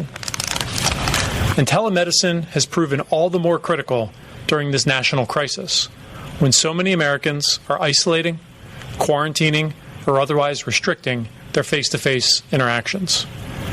However, a number of the cases we are announcing today show that for all of its benefits, telemedicine, unfortunately, can also be exploited by criminal actors. For example, in a case charged in the District of New Jersey, a group of defendants allegedly submitted over $522 million of false and fraudulent bills for genetic testing to Medicare as part of a telemedicine scheme that involved patients in all 50 states, the District of Columbia, and the Virgin Islands. We are also announcing today charges brought in the Northern District of Illinois against a doctor who is alleged to have been the highest prescriber of genetic testing in the entire country. The largest such case to date, involving $145 million in alleged fraud losses. What do you think of that? Got any comments? And that's only 6 months. 6 months. Yeah. I'm not at all surprised. Yeah. And one of the things that you pointed out was him talking about human trafficking, and that being a part of this as well. Another sizable amount of fraud that we are announcing today, nearly $850 million worth, relates to doctors, others who allegedly defrauded insurance providers and their own patients in connection with residential substance abuse treatment centers, or so-called sober homes. These are facilities that are supposed to provide life-saving care and treatment to some of the most vulnerable among us, those battling addiction. Okay, let me stop it there, and we're going to have to go to the top of the hour break, and I know some stations are going to be breaking away.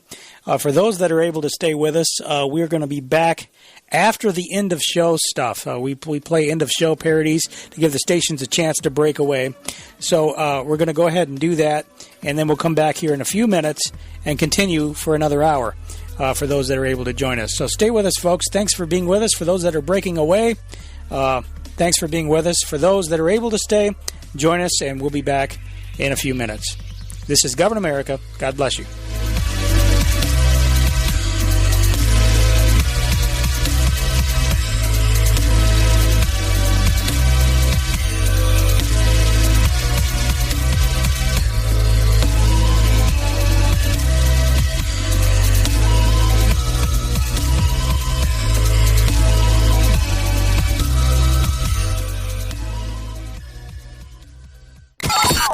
We have before us the opportunity to forge for ourselves and for future generations a new world order. New world order. New world order. This is a moment to seize. The kaleidoscope has been shaken. The pieces are in flux. Soon they will settle again. Before they do, let us reorder this world around us. A new world order. A world where the United Nations is poised to fulfill the historic vision of its founders. Nevertheless, the United States is in a key position to shape this so that the problem of the Bush presidency will be the emergence of a new international order. The first decade of the 21st century, that out of what is will be seen as the greatest restructuring of the global economy. Greatest restructuring of the global economy. Greatest restructuring of the global economy. A new world order was created. Documenting the crisis of our republic. The very word secrecy is repugnant in a free and open society.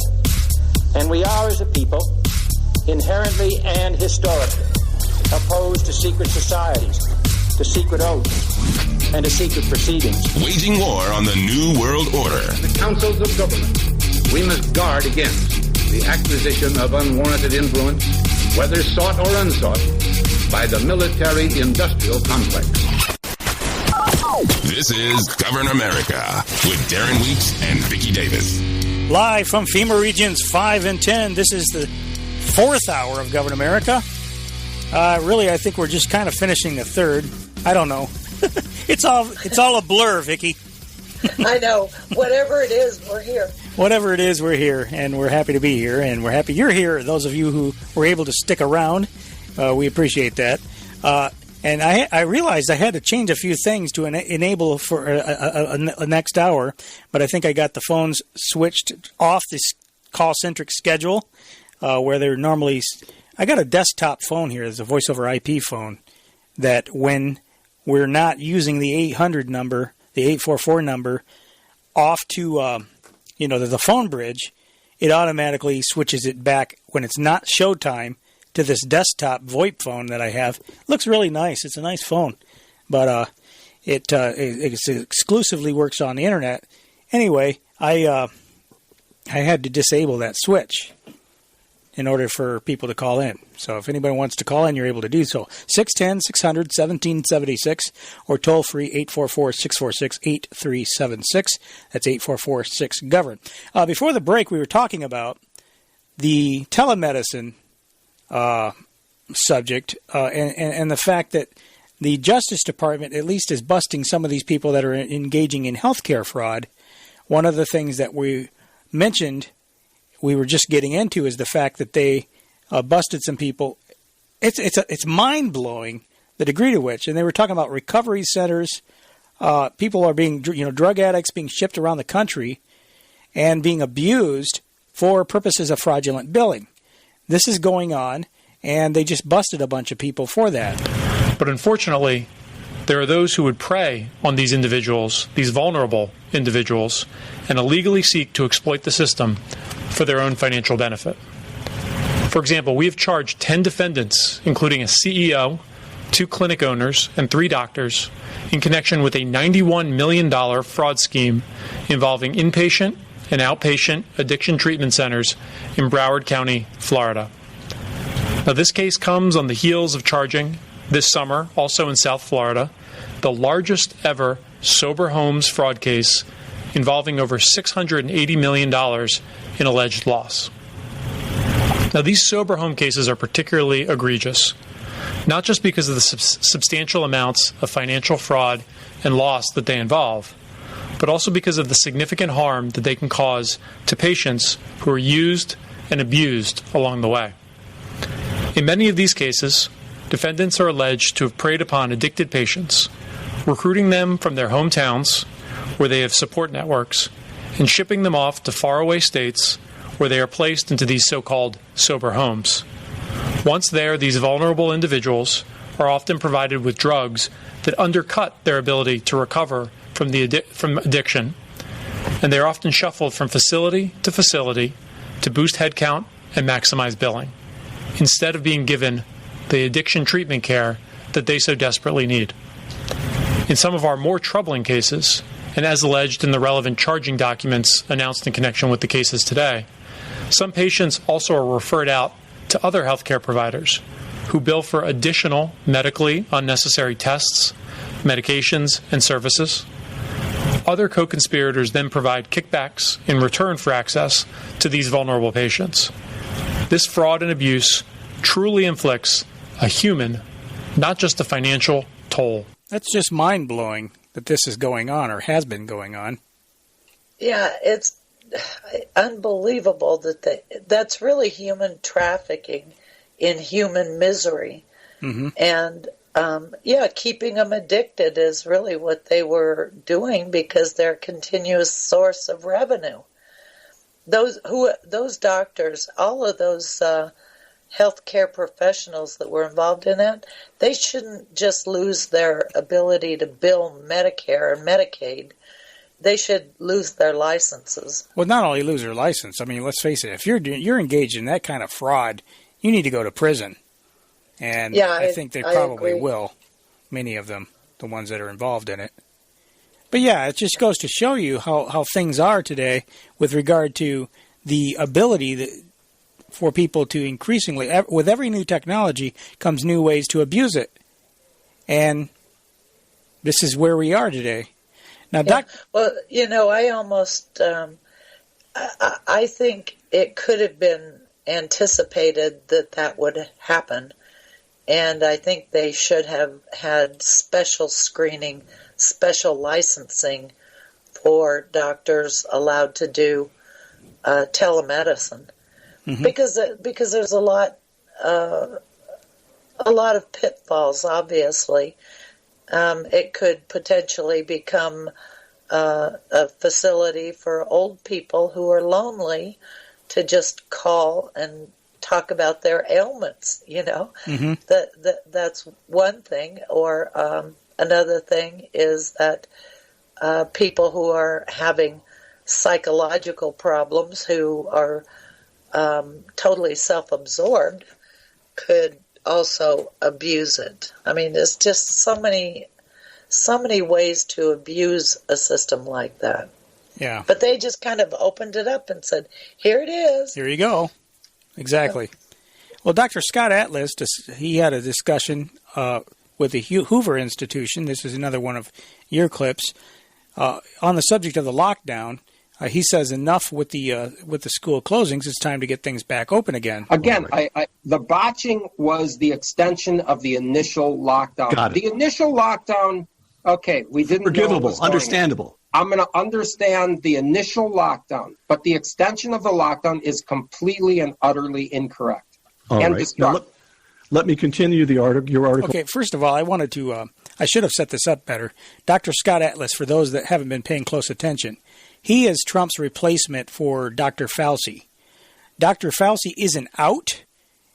He is still at the NIH, the CDC, but he is his impact is lessened in the sense that Trump has relied more upon this Dr. Scott Atlas for policy making, and I think that's probably a good move because the more I hear this guy, the more I like his approach a lot better. On the Hill, and they're talking about an article that Scott Atlas wrote on the publication The Hill. I'm quoting Dr. Atlas. Open all K-12 schools. Open businesses, including restaurants and offices. Parks and beaches should open, and outdoor sports should resume. There is no scientific reason to insist that people remain indoors, close quote. Open all the schools? I mean, this is... you want to put our children at risk?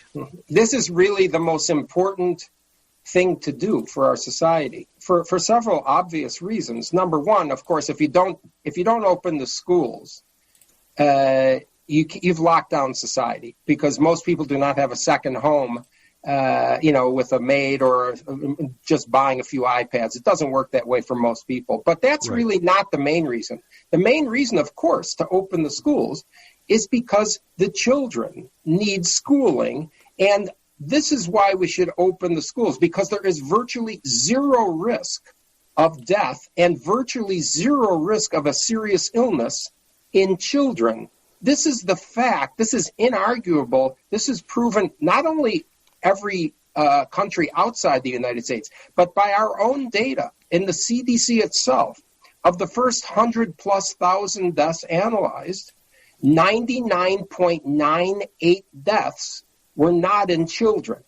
And in fact, 99.9%, I'm talking about percent, 99.9% of deaths are in people over 24.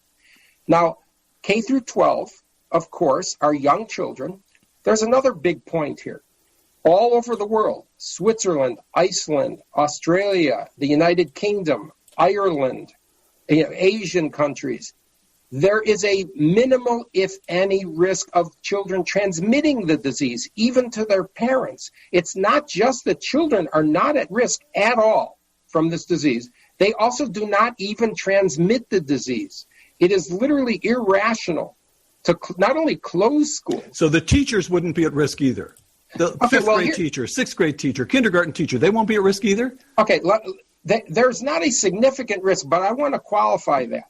Mm-hmm. Okay, let's look at who the teachers are in K through 12 schools in the United States. Half of them are 41 years old or younger.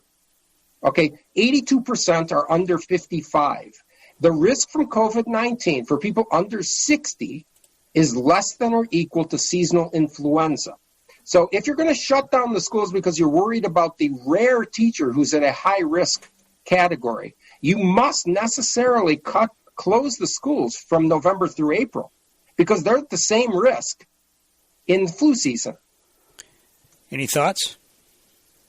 Yeah, I think he is exactly right. They have just terrorized people to the point that they, some people, that if they get close to anybody, they're going to get it. And I think it's just a horrible thing that they've done. Yeah, I agree. I think the psychological damage that's being done to society is we're not going to know what the ramifications of this are until years to come, if this thing is ever even over. But children are being conditioned now to be afraid of each other, to be afraid of people, and I think it's going to have long-term consequences, and it isn't going to be favorable. It's unfortunate because people are already a little bit antisocial, shall we say. But it's gotten to the point now where they're making people more and more and more antisocial all the time. I think ironically, social media, which is really anti-social media, has made people a lot less friendly and communicative to each other. And consequently, they're just taking that up a notch with all this COVID stuff. If you get near somebody now, they look at you suspiciously. What are you doing? Yeah. Well, I can't think of a better way to prepare people for the ultimate police state where everybody is reporting on everybody else. Yeah, and that's been happening, as you've pointed out with the videos that the gentleman from Idaho is putting out with all those...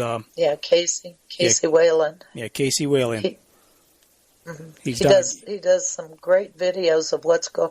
There's a lot going on up in northern Idaho, and not coincidentally, it has to do is coincident with economic development, and I think there's foreign money probably pouring in up there, perhaps communist Chinese money, because one of their art projects had the hammer and sickle on it. Yeah, we talked about that at the time. And there is a human rights group up there. And I've been doing a lot of looking at the Council of Europe. And anybody that likes to do research on anything, look at the Council of Europe. It's like the original human rights group that was supposed to be for Europe, but of course they spread internationally, and it's the kind of like the root organization for human rights groups all around the world. And of course they use the human rights of whatever disaffected or minority group within countries, and it doesn't matter what the difference is. If there's a small population of anything, they use that and attack the larger society. That's the strategy, and that's how it ultimately leads to a color revolution and, quote, democracy. So it's very, very interesting if anybody likes to do research. Yeah, on the science of opening restaurants and other businesses, Dr. Scott Atlas said this. But I think it's important to also recognize two things. Number one, guidelines are important. And I feel like educating the public, this is the role of government here. I could see requiring restaurants to put up a guideline on the door that says if you're over 65 and or if you are diabetic, there may be a risk for being in a small space with nearby other people. But that's very different from saying to a restaurant must have 6-foot spacing. A restaurant must have masks. And I think this is a very important topic. The science behind 6-foot spacing is embarrassingly weak. And one underscore to that is that the WHO itself recommends 3 feet. Many countries in the world use 3 feet. Some countries use 1.5 meters. These are obviously arbitrary pseudoscience kind of concepts. And okay, one of the studies that was done to necessitate masks in certain distances is they put 2 hamsters in cages. One of them had a mask on, one didn't, and they blew with a fan micro droplets at them from certain distances. This is not the same thing as an infectious agent causing an infection. Point number 2, though, we know that 99% of people that get the virus have no serious problem with the infection. Half are asymptomatic. Repeat that percentage. I thought it was at least half. Half are asymptomatic. Half are asymptomatic, and 98 or 99% have no serious illness from so you might feel as though you have a cold, sniffles. Well, or you have the flu, or it's a bad flu, and you stay home. Right. But that doesn't mean that you're not going to go to the hospital. You're not going to die. And frankly, if you feel that it's risky to go into a restaurant, then don't go. If you're 75 and a diabetic with, heart disease and obese, and you're a high-risk person, and you don't feel safe going into a restaurant, then don't go. No one's mandating anyone goes. But to set up a law or a restriction that is based on very, very weak science at best, and to say, okay, you must operate that way or you can't open your restaurant. Peter, 70 or 80% occupancy is meeting costs in Manhattan and in most places for restaurants. You can't have a functional business like that, and no one wants to even go in under those circumstances. The science is really not science. It's a fear-based and sort of cherry-picking of certain studies. It's very poor analysis. As I say many times, a lot of smart people are doing a lot of sloppy thinking. I agree. I think he's nailed it. A lot of Manhattan real estate, a lot of valuable Manhattan real estate is being vacated, and no doubt somebody will be able to pick up properties really, really cheap. There you go. That's it. There's the scam in place. I am kind happy. of the same principle as the stock market. Mm-hmm.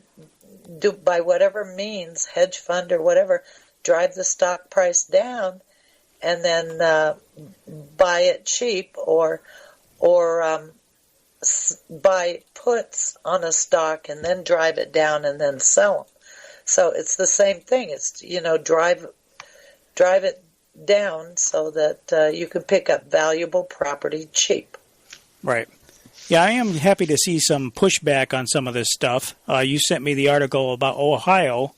There's ohiostandup.org, where they talk about how they are a group of 5,000 and growing concerned, freedom-loving Ohioans who recognize the tremendous sacrifices made by countless generations of Americans throughout our history to secure, preserve, and protect our God-given rights. We believe it is our duty and privilege to protect our fundamental liberties while demanding our elected leaders be held accountable and be shown that they cannot act with impunity for their tyrannical and corrupt behavior.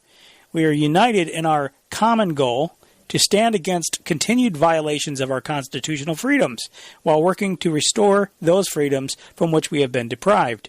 Leading Ohio Stands Up is our all-volunteer board comprised of 10 courageous Ohioans from all walks of life and careers. The board is responsible for making all legal and financial decisions and leading this new movement.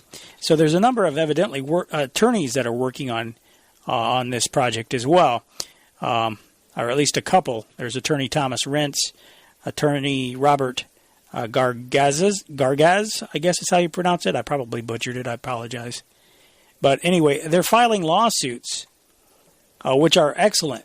I'm glad to see that they are challenging this stuff in court. Another thing that I did want to mention briefly is that we've had a tremendous victory here in the state of Michigan with the Michigan Supreme Court. The Michigan Supreme Court just made a decision on a case challenging the emergency laws that Governor Gretchen Whitmer here has been using to make herself queen of the state. MLive says the governor does not have the authority under either of the state's emergency statutes to continue the coronavirus state of emergency. The Michigan Supreme Court ruled 4-3 in questions related to a federal case on Friday. Two laws, the Emergency Management Act from 1976 and the Emergency Powers of the Governor Act of 1945, govern how states of emergency are declared and handled in Michigan. Neither, the court found, gave Governor Gretchen Whitmer the authority to continue declaring states of emergency or issuing unilateral orders under them past April 30th, when her initial declaration would have expired. Quote, "We conclude that the governor lacked the authority to declare a state of emergency or a state of disaster under the EMA under April 30th or after April 30th, 2020 on the basis of the COVID-19 pandemic.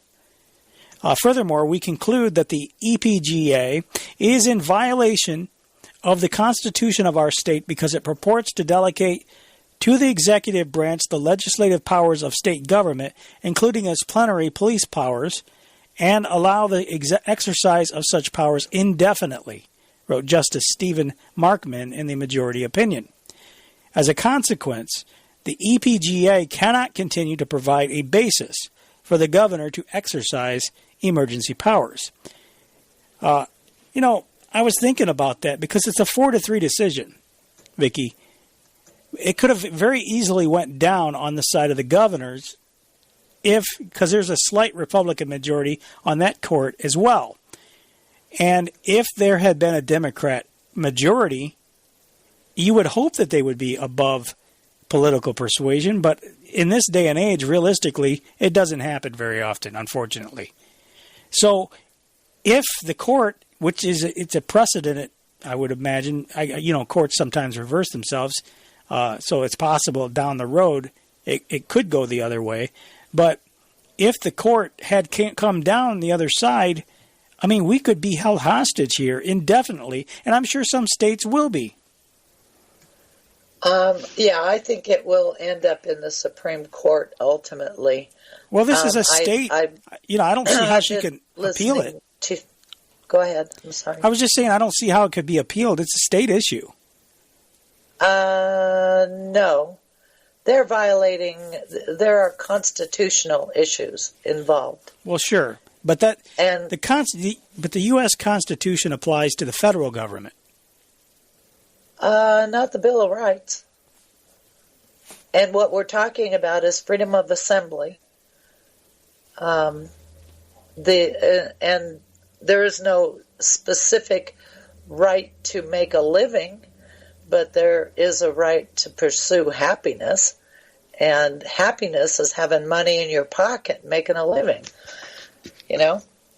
Anyway, they say the court's order comes at the behest of the U.S. District Court Judge Paul Maloney, who found a federal case needed input from the state's courts on whether Whitmer has the authority after April 30th to renew any executive orders related to the COVID-19 pandemic and whether Michigan's state of emergency laws are constitutional.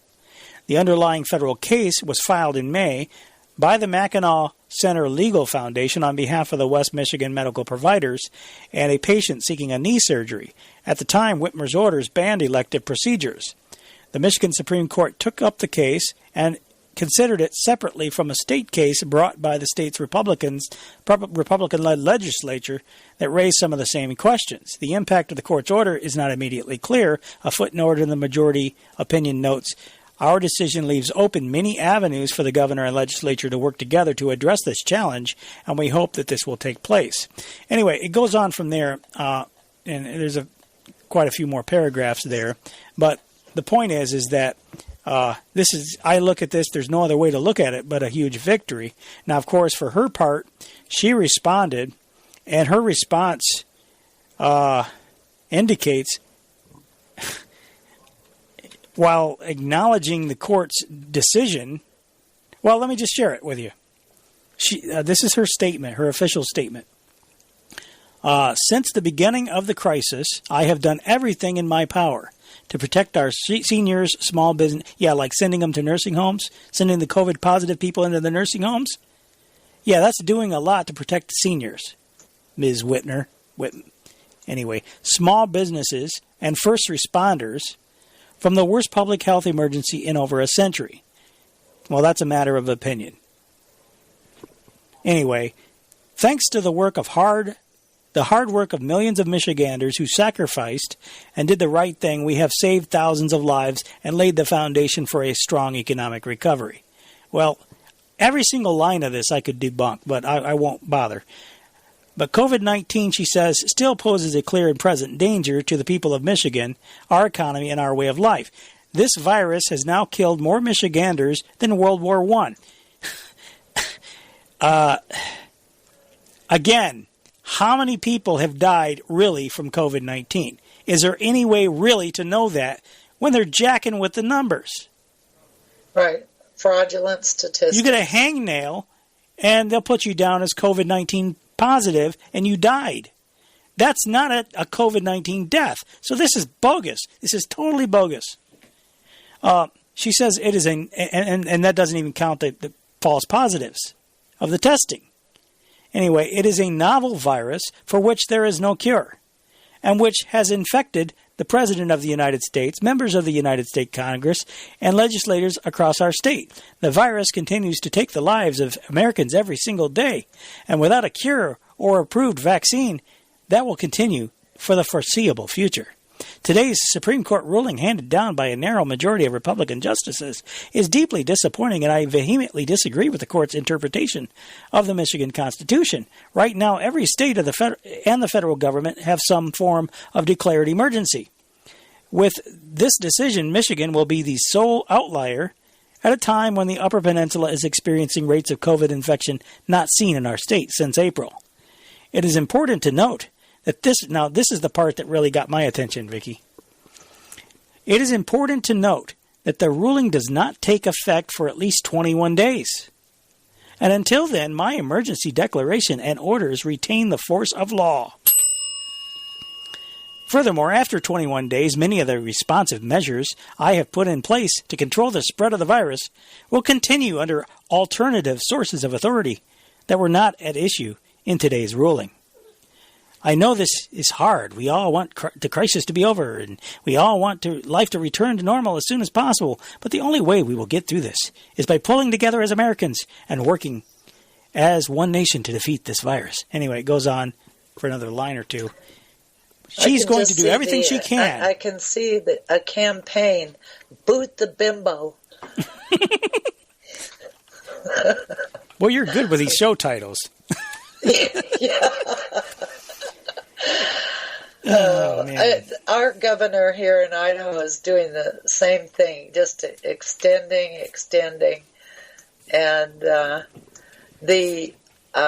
apparently the way that the Idaho legislature works is that the Speaker of the House, it's either the House or the Senate, is the bottleneck for all legislation. So, we voters out here, we elect people, we think they're representing our interests.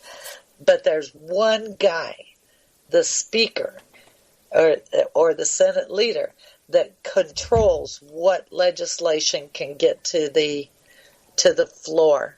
It's really kind of a fraud. Our whole election system, if you really look at it, and I'm not talking about just casting ballots, I'm talking about the structure of the way things work and who has the power. It really is kind of a fraud. The whole thing, the whole damn thing. Yeah, I agree. Couldn't agree more. There's a gun store in the Detroit area here in Michigan that are it's Novi actually, which is a suburb of Detroit. They're they're actually banned. They've banned mask wearing in their store. And in fact, if you try to go there and wearing a mask, they will not let you in. Good for them. And they call Whitmer. They refer to Whitmer as a bitch. Sorry, I shouldn't probably say that. At a they're not as nice as I. no diplomas, no love lost there. At a Novi ammunition store, masks aren't just optional; they're prohibited. It's the Phoenix, F-E-N-I-X, ammunition. Phoenix Ammunition is flaunting Governor Gretchen Whitmer's order that requires customers to wear masks and businesses notifying customers that they aren't allowed inside the store unless they remove their protective face coverings. They say, due to the nationwide rise in violent attacks by mask-wearing thugs, we will not provide any service to any person wearing a mask. That's the sign that they taped to the business. Those guys. They continue, they say, furthermore, the nation of our business necessitates positive identification of our customers. You must remove your mask upon entering these premises, or you will not be served. So there you go. Solution. Yeah, I think that's great. The big thing, up until this Supreme Court, Michigan Supreme Court decision, she might have went after their business license. Although she hasn't been terribly successful at shutting businesses down. There was, you remember she went after the barber, and the barber actually won in court. She's just a very vindictive person. I've learned that about her. She's been in state government for many, many years. But since she's become governor and this whole thing has come up, I've learned she's very vindictive. Going after elderly barbers for, not following her dictates. Thank God she didn't get sucked into the federal government yet. When is she up for re-election? I think or is she canceling state elections? She was just elected. No, I think it was. I think it's 2022 or something like that. Well, she was just elected before this stuff started, so it's a significant period of time. We have to wait it out, unless the recall effort is successful. And I'm not sure where that's at this point.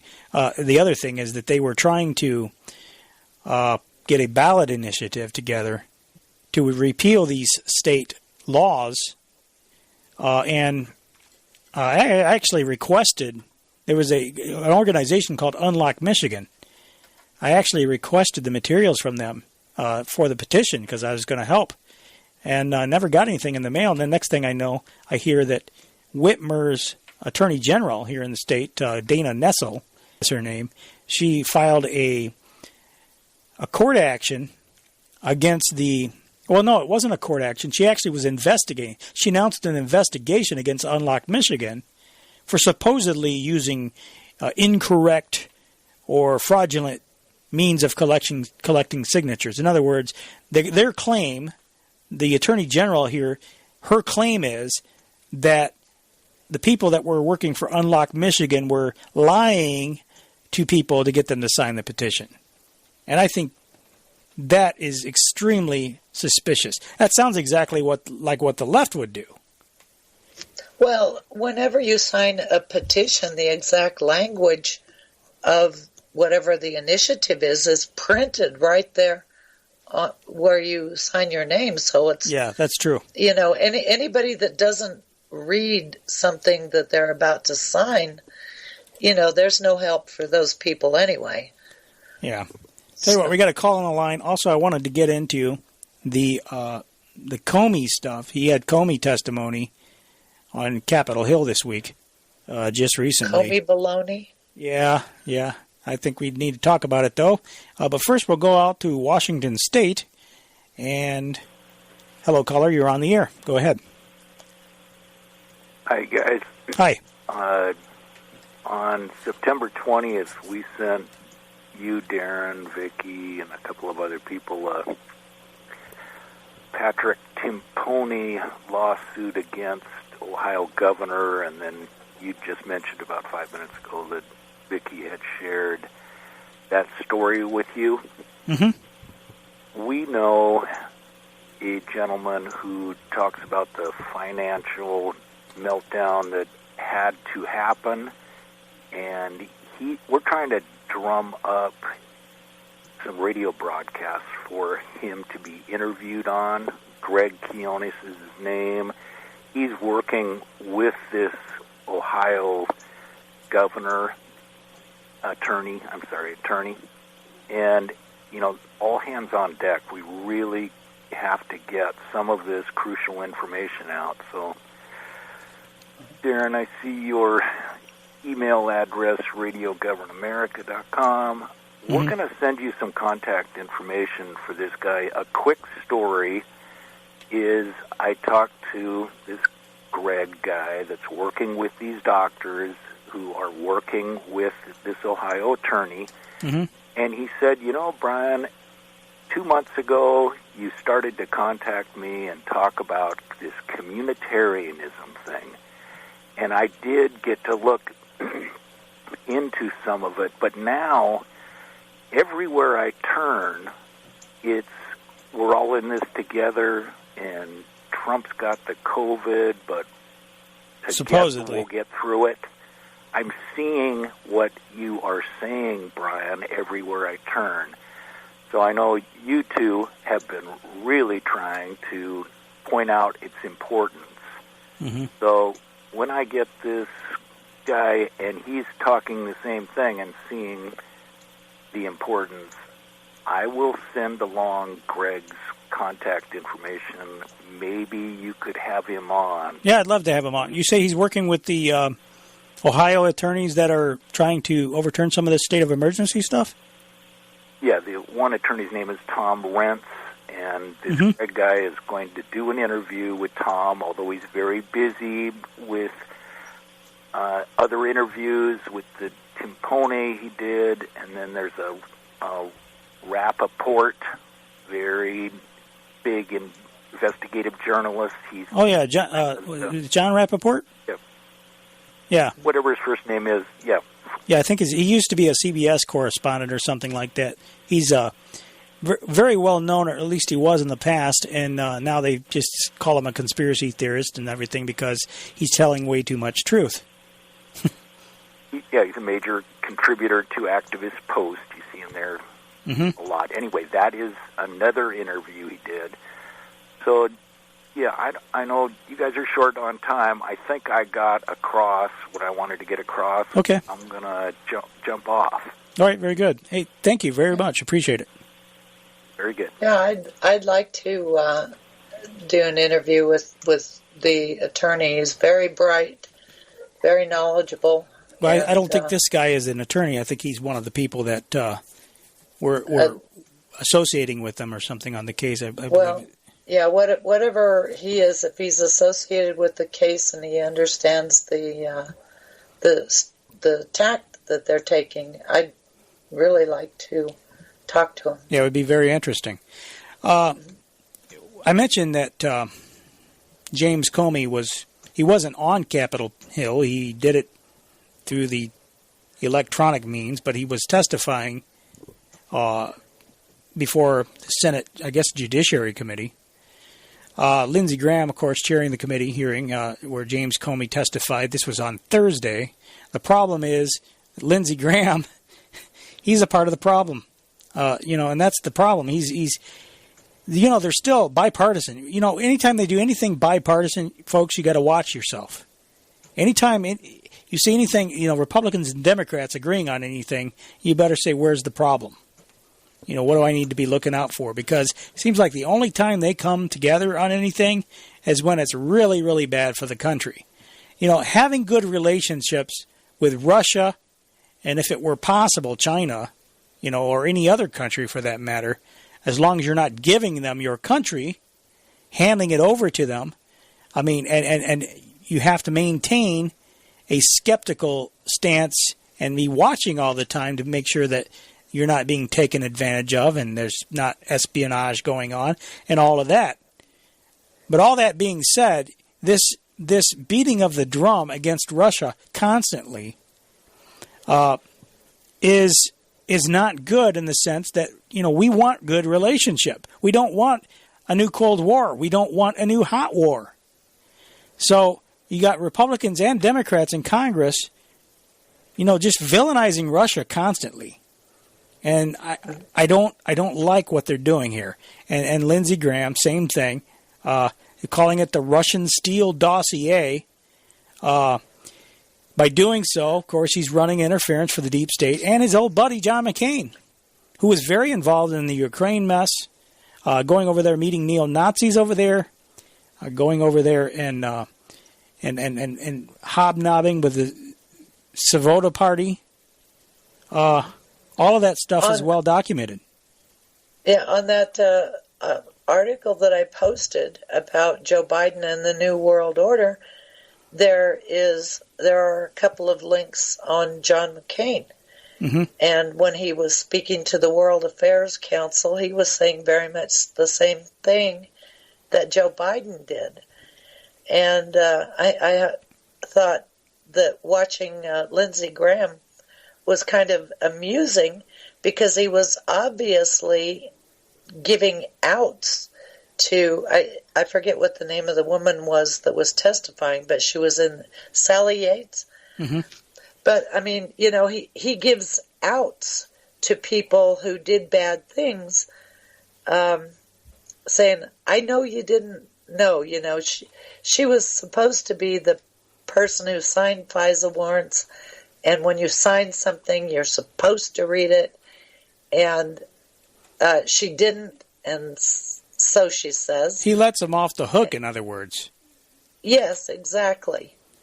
And so he's got a lot to cover up, too. As a matter of fact, there are a lot of members of Congress, all the ones that were in there, have been in there for a long time. They're all dirty. Yeah. They were all involved in the sellout of our country. Absolutely. Absolutely they were. So anyway, here's Lindsey Graham on Thursday. The point is, without the Russian Steele dossier, there would have been no warrant because they tried just based on Russian context. It wasn't until the dossier appears on the scene that they were able to go and get a warrant. The dossier was prepared by a man named Christopher Steele, who was hired by Fusion GPS, that was being paid by the Democratic Party and the Clinton campaign to do opposition research against candidate Trump. He had a subsource. We didn't know until now it was a single individual that he hired named Igor, and we now know that Igor was suspected by the FBI back to 2009 as being a Russian agent / spy, a national security threat to the United States. That's the man that gave all the material to Mr. Steele. Okay, he says this supposed Russian spy named Igor gave the dossier to Christopher Steele. But who is Igor? His full name... Was he the guy that worked at Brookings Institute? Yes. Okay, yes. All right. His full name is Igor Danchenko. He is the mysterious primary subsource for the Steele dossier, but who is he? As you've pointed out, he's a policy analyst for the Brookings Institute. Who was the head of the... And I would ask, who's the head of the Brookings Institute until 2017? It was Strobe Talbot. Who was Bill Clinton's roommate along with Derek Shearer at Oxford? So Strobe Talbot. So they're trying to blame this stuff. They're trying to blame this stuff on the Russians, and this guy was a suspected Russian spy, and blah blah blah. This all comes from the Clintons. There's another whole side to this story that people are probably not going to hear from Lindsey Graham. But part of that, when you look at the activities of the G7, Russia was invited to join NATO in 1998, I think. Mm-hmm. They were an observer to the G7 before that. So they were integrating Russia into this into the global systems. Mm-hmm. So, that's the most amazing part of this whole thing, where they're saying Russia is the bad guy, but Russia was invited in. Well, it comes... Meanwhile, China's cleaning our clocks, and,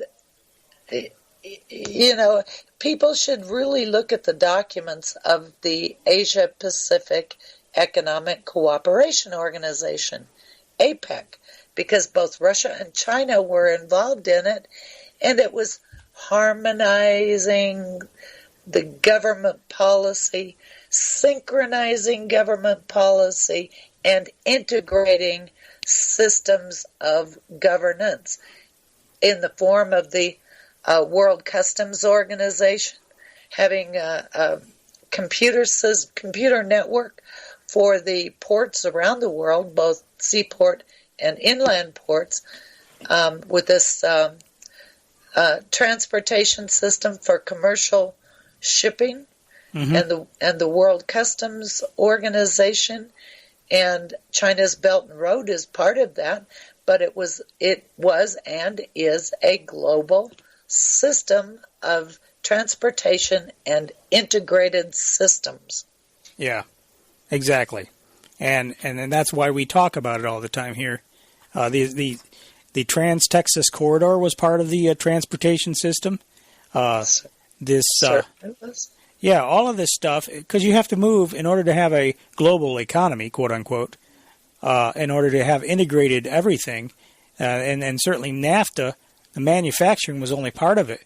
It was a free movement of human capital, too, that they wanted to promote. And so the flow of goods and services and human capital, they widened the highways. They're still working on widening I-94 here. And they'll be working on it forever because even though they present it as just a plan for United States transportation, that has been the big lie since 1990. Right. Well, as I said, there's another whole side of the story. Lindsey Graham isn't going to tell you about it. But part of this whole thing involves Jonathan Weiner. He's the, if you recall, this former State Department or deputy state. He was the deputy secretary at the State Department. He's also an attorney for the man we've often talked about on the show, a man named Bill Browder. And we'll explain why that's relevant in a moment. But Jonathan Weiner is the man who turned the Steele dossier over to the FBI. He is here on CNN talking about why he did that. You have known Christopher Steele for years. You wrote very publicly in an op-ed the relationship, how you came about the information in the dossier, and so on and so forth. Do you trust his information over the years? Well, while I was at the State Department, he provided me some 120 documents about Russia and Ukraine, entirely unrelated to the U.S. political system. It wasn't about Democrats or Republicans or anything partisan. It was about what Russia was doing in the national security area that was relevant to the United States. These documents were well received by the people who were doing Russia full-time within the Department of State, and that's why I continue to provide them. He did it because he felt it was information the United States government should have. Similarly, when he developed the information relating to 2016 and Russia's assault on our democracy and interference in our elections, he felt it was important that the U.S. government be aware of it. I did too. Okay, so he's the former deputy secretary at the State Department. He's also the head of I'm talking about Jonathan Weiner. He's also the head of a lobbying firm called APCO Worldwide, which, by the way, was hired to lobby the U.S. Congress to pass something called the Magnitsky Act.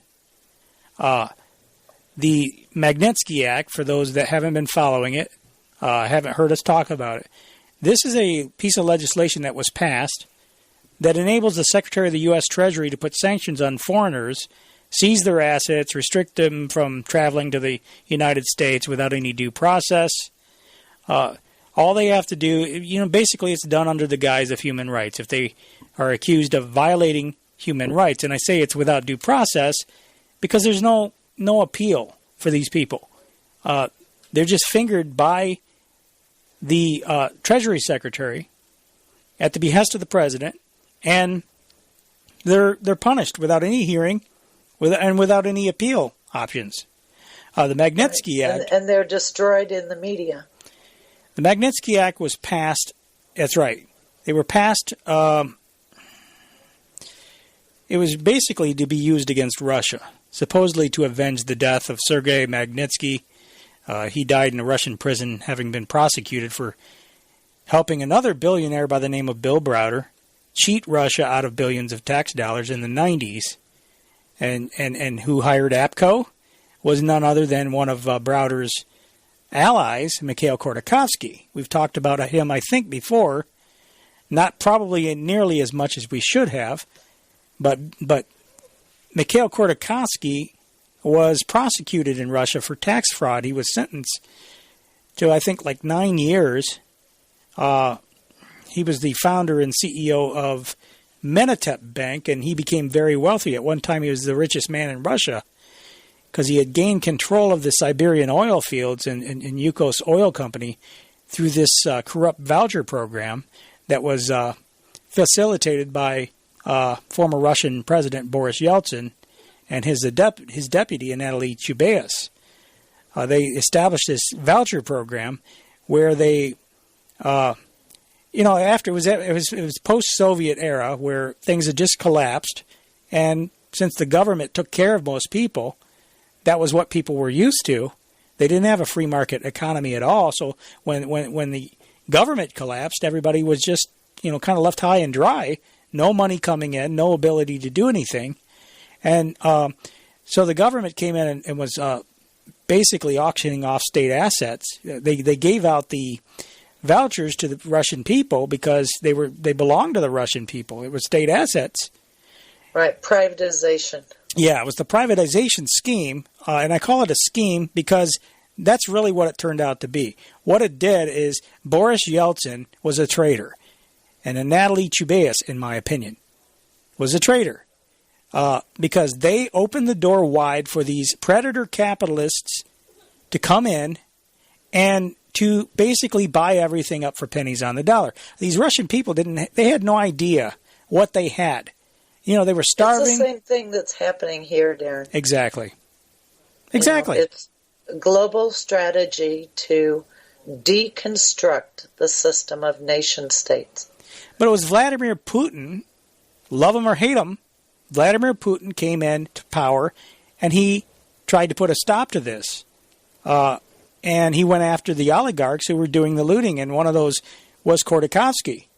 And Khodorkovsky, as I said, he was sentenced to prison for 9 years. I think it was like 2003, I want to say, that he was sentenced. I may be off on the years, but I think that's what it was. Anyway, he was so important to the establishment deep state that Hillary Clinton actually put out a statement in support of him. Also, the senators, and at the time it was Senators John McCain and Barack Obama, they passed Senate Resolution 322 in support of Khodorkovsky. So you had Hillary Clinton coming out with a statement, which by the way, was on Khodorkovsky's website. That's where we found it at. It was Hillary Clinton's endorsement, and then John McCain and Barack Obama sponsored Senate Resolution 322 in support of Khodorkovsky. And interestingly enough, 322 is also the number of the Skull and Bones. I don't know if that's relevant or not, but just thought I'd throw it in there. Yeah, well, let me throw in a couple more things about Strobe Talbot. Mm-hmm. Strobe Talbot was Deputy Secretary of State from 1994 to 2001. So during that critical period, he was in the State Department when they were beginning the process of redesigning our government and building these global systems. He became president of Brookings in 2002. But what he was really known for is that he translated Nikita Khrushchev's memoirs into English. Mm. So he must have been pretty close to a native Russian speaker. Yeah. Oh, he was. Yeah, I remember that now. Yeah, I think he was very fluent in Russian. Yeah. Yeah, you'd have to be to be able to translate something like Khrushchev's memoirs. I mean, yeah, exactly. Yeah, good point. And after leaving government, he was the director of the Yale Center for the Study of Globalization. Yeah. So, is the Senate resolution the fact that it was 322? Was it an accident, That's Yale is where the Skull and Bones is. I don't know. It's just interesting to think about. Anyway, but there's enough that we can prove in here. Since Khodorkovsky couldn't hang on to his shares of Yukos Oil while in prison, he passed them off to friend and business partner Jacob Rothschild. And that's how high this goes. This is much bigger than just one presidential election. Jacob Rothschild, incidentally, just sits on a board. I mentioned this before. He sits on the strategic advisory board of a company called Genie Energy with Larry Summers, another person that was instrumental in looting post-Soviet Russia. And other people on the Genie board include former Vice President Dick Cheney, former Senator Mary Landrieu, former Clinton Energy Secretary Bill Richardson, former CIA Director James Woolsey, and Rupert Murdoch, the owner of Fox News. Isn't that interesting? There are no political parties when it comes to money, right? Right, exactly. Yeah, and that was another thing I was going to point out. There's Republicans and Democrats alike on this strategic advisory board. They're in bed together. So it's not a partisan issue, but Rupert Murdoch being on there is very interesting because this is why you'll never hear about the real Russiagate story from Fox News or Sky News for that matter, for those that are living abroad. And by the way, those that are living in Europe will not be able to listen to us live anymore because TuneIn has been forced to remove streams that are not European from their list of live channels due to a lawsuit. This is something the big music companies are doing, and they prevailed in court, and TuneIn is they're going to appeal it, but for now they're removing live streams that are from outside the area because it's a licensing thing. So just a little side note for people who might be wondering. And I verified, I went in through a VPN to try to get to our stream through TuneIn, and it does say it's unavailable. When you use it without the VPN, like you're not coming from Europe, it's there like it always is. So, interesting. Geofencing is what they call that.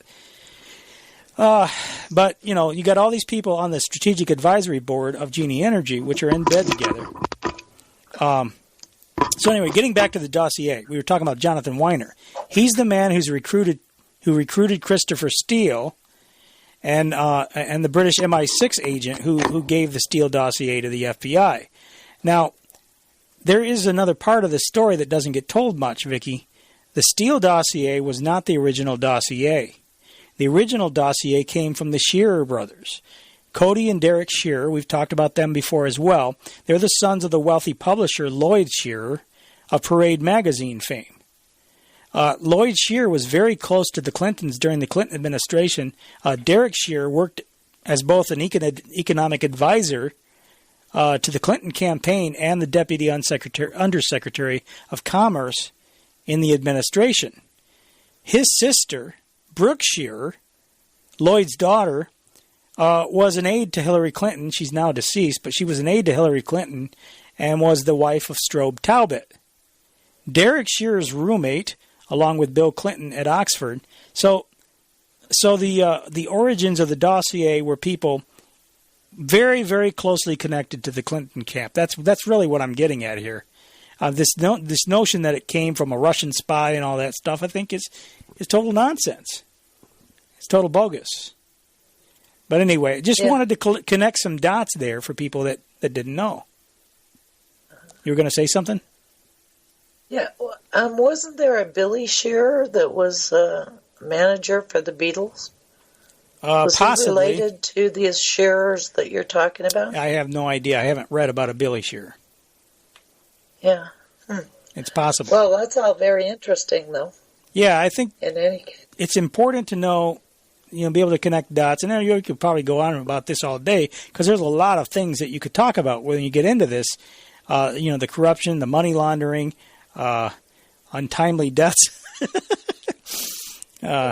Anyway, but this suicides. Yeah. Well, burning buildings and all kinds of things. But anyway, here's Josh Hawley drilling Comey on Capitol Hill. on his signing of the FISA warrant request that contained bogus information. In this case, the FISA court said that they had reason to doubt the reliability of FBI applications across cases because of the level of misleading information that you personally signed off on. Do you regret your role in this unprecedented misleading of a FISA court? I don't regret my role. I regret that it happened. I'm sorry? Why don't you regret your role in the unprecedented misleading of a FISA court? Well, I regret that the FBI supplied information to a FISA court that was inaccurate, incomplete, and should have been updated. Do you regret that you signed off on it? Well, I regret that it happened. The only reason I'm hesitating is what the FBI director does in connection with a FISA is actually very narrow, but put that to the side. It's important that it be accurate, and it wasn't, and I regret that very much. Listen, you said this several times. I frankly don't understand it. The certification that the statute requires is a certification by the FBI director as to the contents of the application. You signed off on it. The FISA court said it was so misleading that it now had reason to doubt the FBI's truthfulness across the board. Are you responsible for these certifications or not? I don't believe you're accurately describing the statutory requirement for certification. Are you responsible for these certifications or not? Answer my question. I sign certifications on every FISA that the FBI sends over to the FISA court, including these. Are you responsible for this misleading evidence given to the FISA court? Yes or no? Yes, in the sense of command responsibility. No, in that I didn't have personal knowledge that would have led me to understand that we weren't supplying complete information. Let's talk about what personal knowledge you have. When you certified the first Carter-Page FISA application, you believed that Mr. Steele was working for the Democratic Party, didn't you? I don't remember whether I knew the Democratic Party. I knew that he was working for political opponents of President Trump. Now, let me remind you of your testimony under oath on December 7th, 2018, before the House Oversight Committee, in which you said, and I quote, Steele was retained by Republicans adverse to Mr. Trump during the primary season, and then his work was underwritten after that by Democrats opposed to Mr. Trump during the general election season, end quote. Now, surely you recognized at the time that relying so heavily on a biased source would undermine public confidence in the FBI's activities, didn't you? No, I did not. Why wouldn't you? You told the same committee, the House Oversight Committee, December 7, 2018, and I quote, when you're the leader of a justice agency, that's you, the appearance of bias is as important as the existence of actual bias. You also said a reasonable appearance of bias can corrupt the American people's faith in your work as much as actual bias can. Do you stand by those remarks? Very much so. But you nevertheless allowed the Democratic Party to leverage the federal government's most invasive intelligence capabilities against President Trump, and you personally signed off on it. You know, Vicky, I think the next time I run a red light or a stop sign or something and I get pulled over, I think I'm going to tell the officer, you know, I really regret that happened. Yeah, try that. I have nothing. I have nothing to do with it, of course, but I regret that happened. You know what occurred to me as I was listening to him? Comey and the whole gang of criminals, what they are is white-collar Antifa going after law enforcement. Yeah, exactly. Mm-hmm. Yeah, pretending to be law enforcement. I have a lot of things about this. Taking down law enforcement from the inside because they've destroyed the FBI. Yeah. The reputation of the FBI. I have a lot of links that I'll put in the show notes, including our broadcast from December 14th, 2019, where we discussed Crossfire Hurricane extensively. But for now, to save everybody time, here's a short summary of how the hearing went. The Democrats thought the hearing was unnecessary and political. They think it didn't matter because the FBI obtained a bogus FISA warrant. They don't think that matters at all on false pretenses, with false evidence. But that's fine. It's all political to have a hearing about that. The Republican and the Democrats pushed the Russia is evil narrative. And Comey, well, he just doesn't seem to know anything about the investigation he supposedly signed off on. Did Mr. Page deny knowing people that you accused him of having contact with? I don't remember. That's about all I recall. I don't remember. I don't remember learning anything additional about Steele's sources. Not that I recall, no. I don't remember Bruce Orr ever briefing me. I don't recall that. So do you recall? I do not. Do you recall? I do not. I don't remember any discussion. I don't remember using that word, but I don't remember using that word. I don't remember ever being informed. I don't recall being informed of that. Did you ask any questions or do any due diligence on this at all? I don't remember anything about the facts that have been revealed recently about the subsource. I don't remember the exact words, but something similar. That doesn't ring bells with me. Okay. Well, that's a pretty stunning thing. It didn't ring a bell. Which I'm sure you remember. I don't remember the exact words. I don't remember whether I knew the Democratic Party. I don't know for sure. I don't know. I don't think I knew before. I remember reading the footnote. I don't know whether I asked. I don't know what that refers to. As I said earlier, that does not ring any bells with me when I read that. I don't remember it. I don't remember receiving anything that's described in that letter. You know, Mr. Comey, I call that selective memory. So there you go. That's pretty much the whole hearing right there. Right. Grandstanding. I know nothing. I see no evil. I hear no evil. I am no evil. So anyway, well, I guess we could wrap it up there. Unless you want to go a little longer. No, I think we've had enough fun. We could probably go all day, Anyway. Well, yeah, I know. We could just keep talking about it. There's so much to talk about. There is indeed. I think the listeners might get tired too. I don't know. Anyway, hey, thanks for everybody for staying with us and through these technical issues. And hopefully next week it'll be better. We'll look positive and think positive. And in the meantime, we ask everybody to pray for this republic. Do what you can to restore it. God bless each and every one of you, and join us back here next week. Thanks, Vicky, as always. Thank you. And thank you, everybody, for joining us. Yep. We'll be back next week, same time, same station. Hopefully everything will go smooth as silk. God bless you. We'll talk to you later. Bye-bye.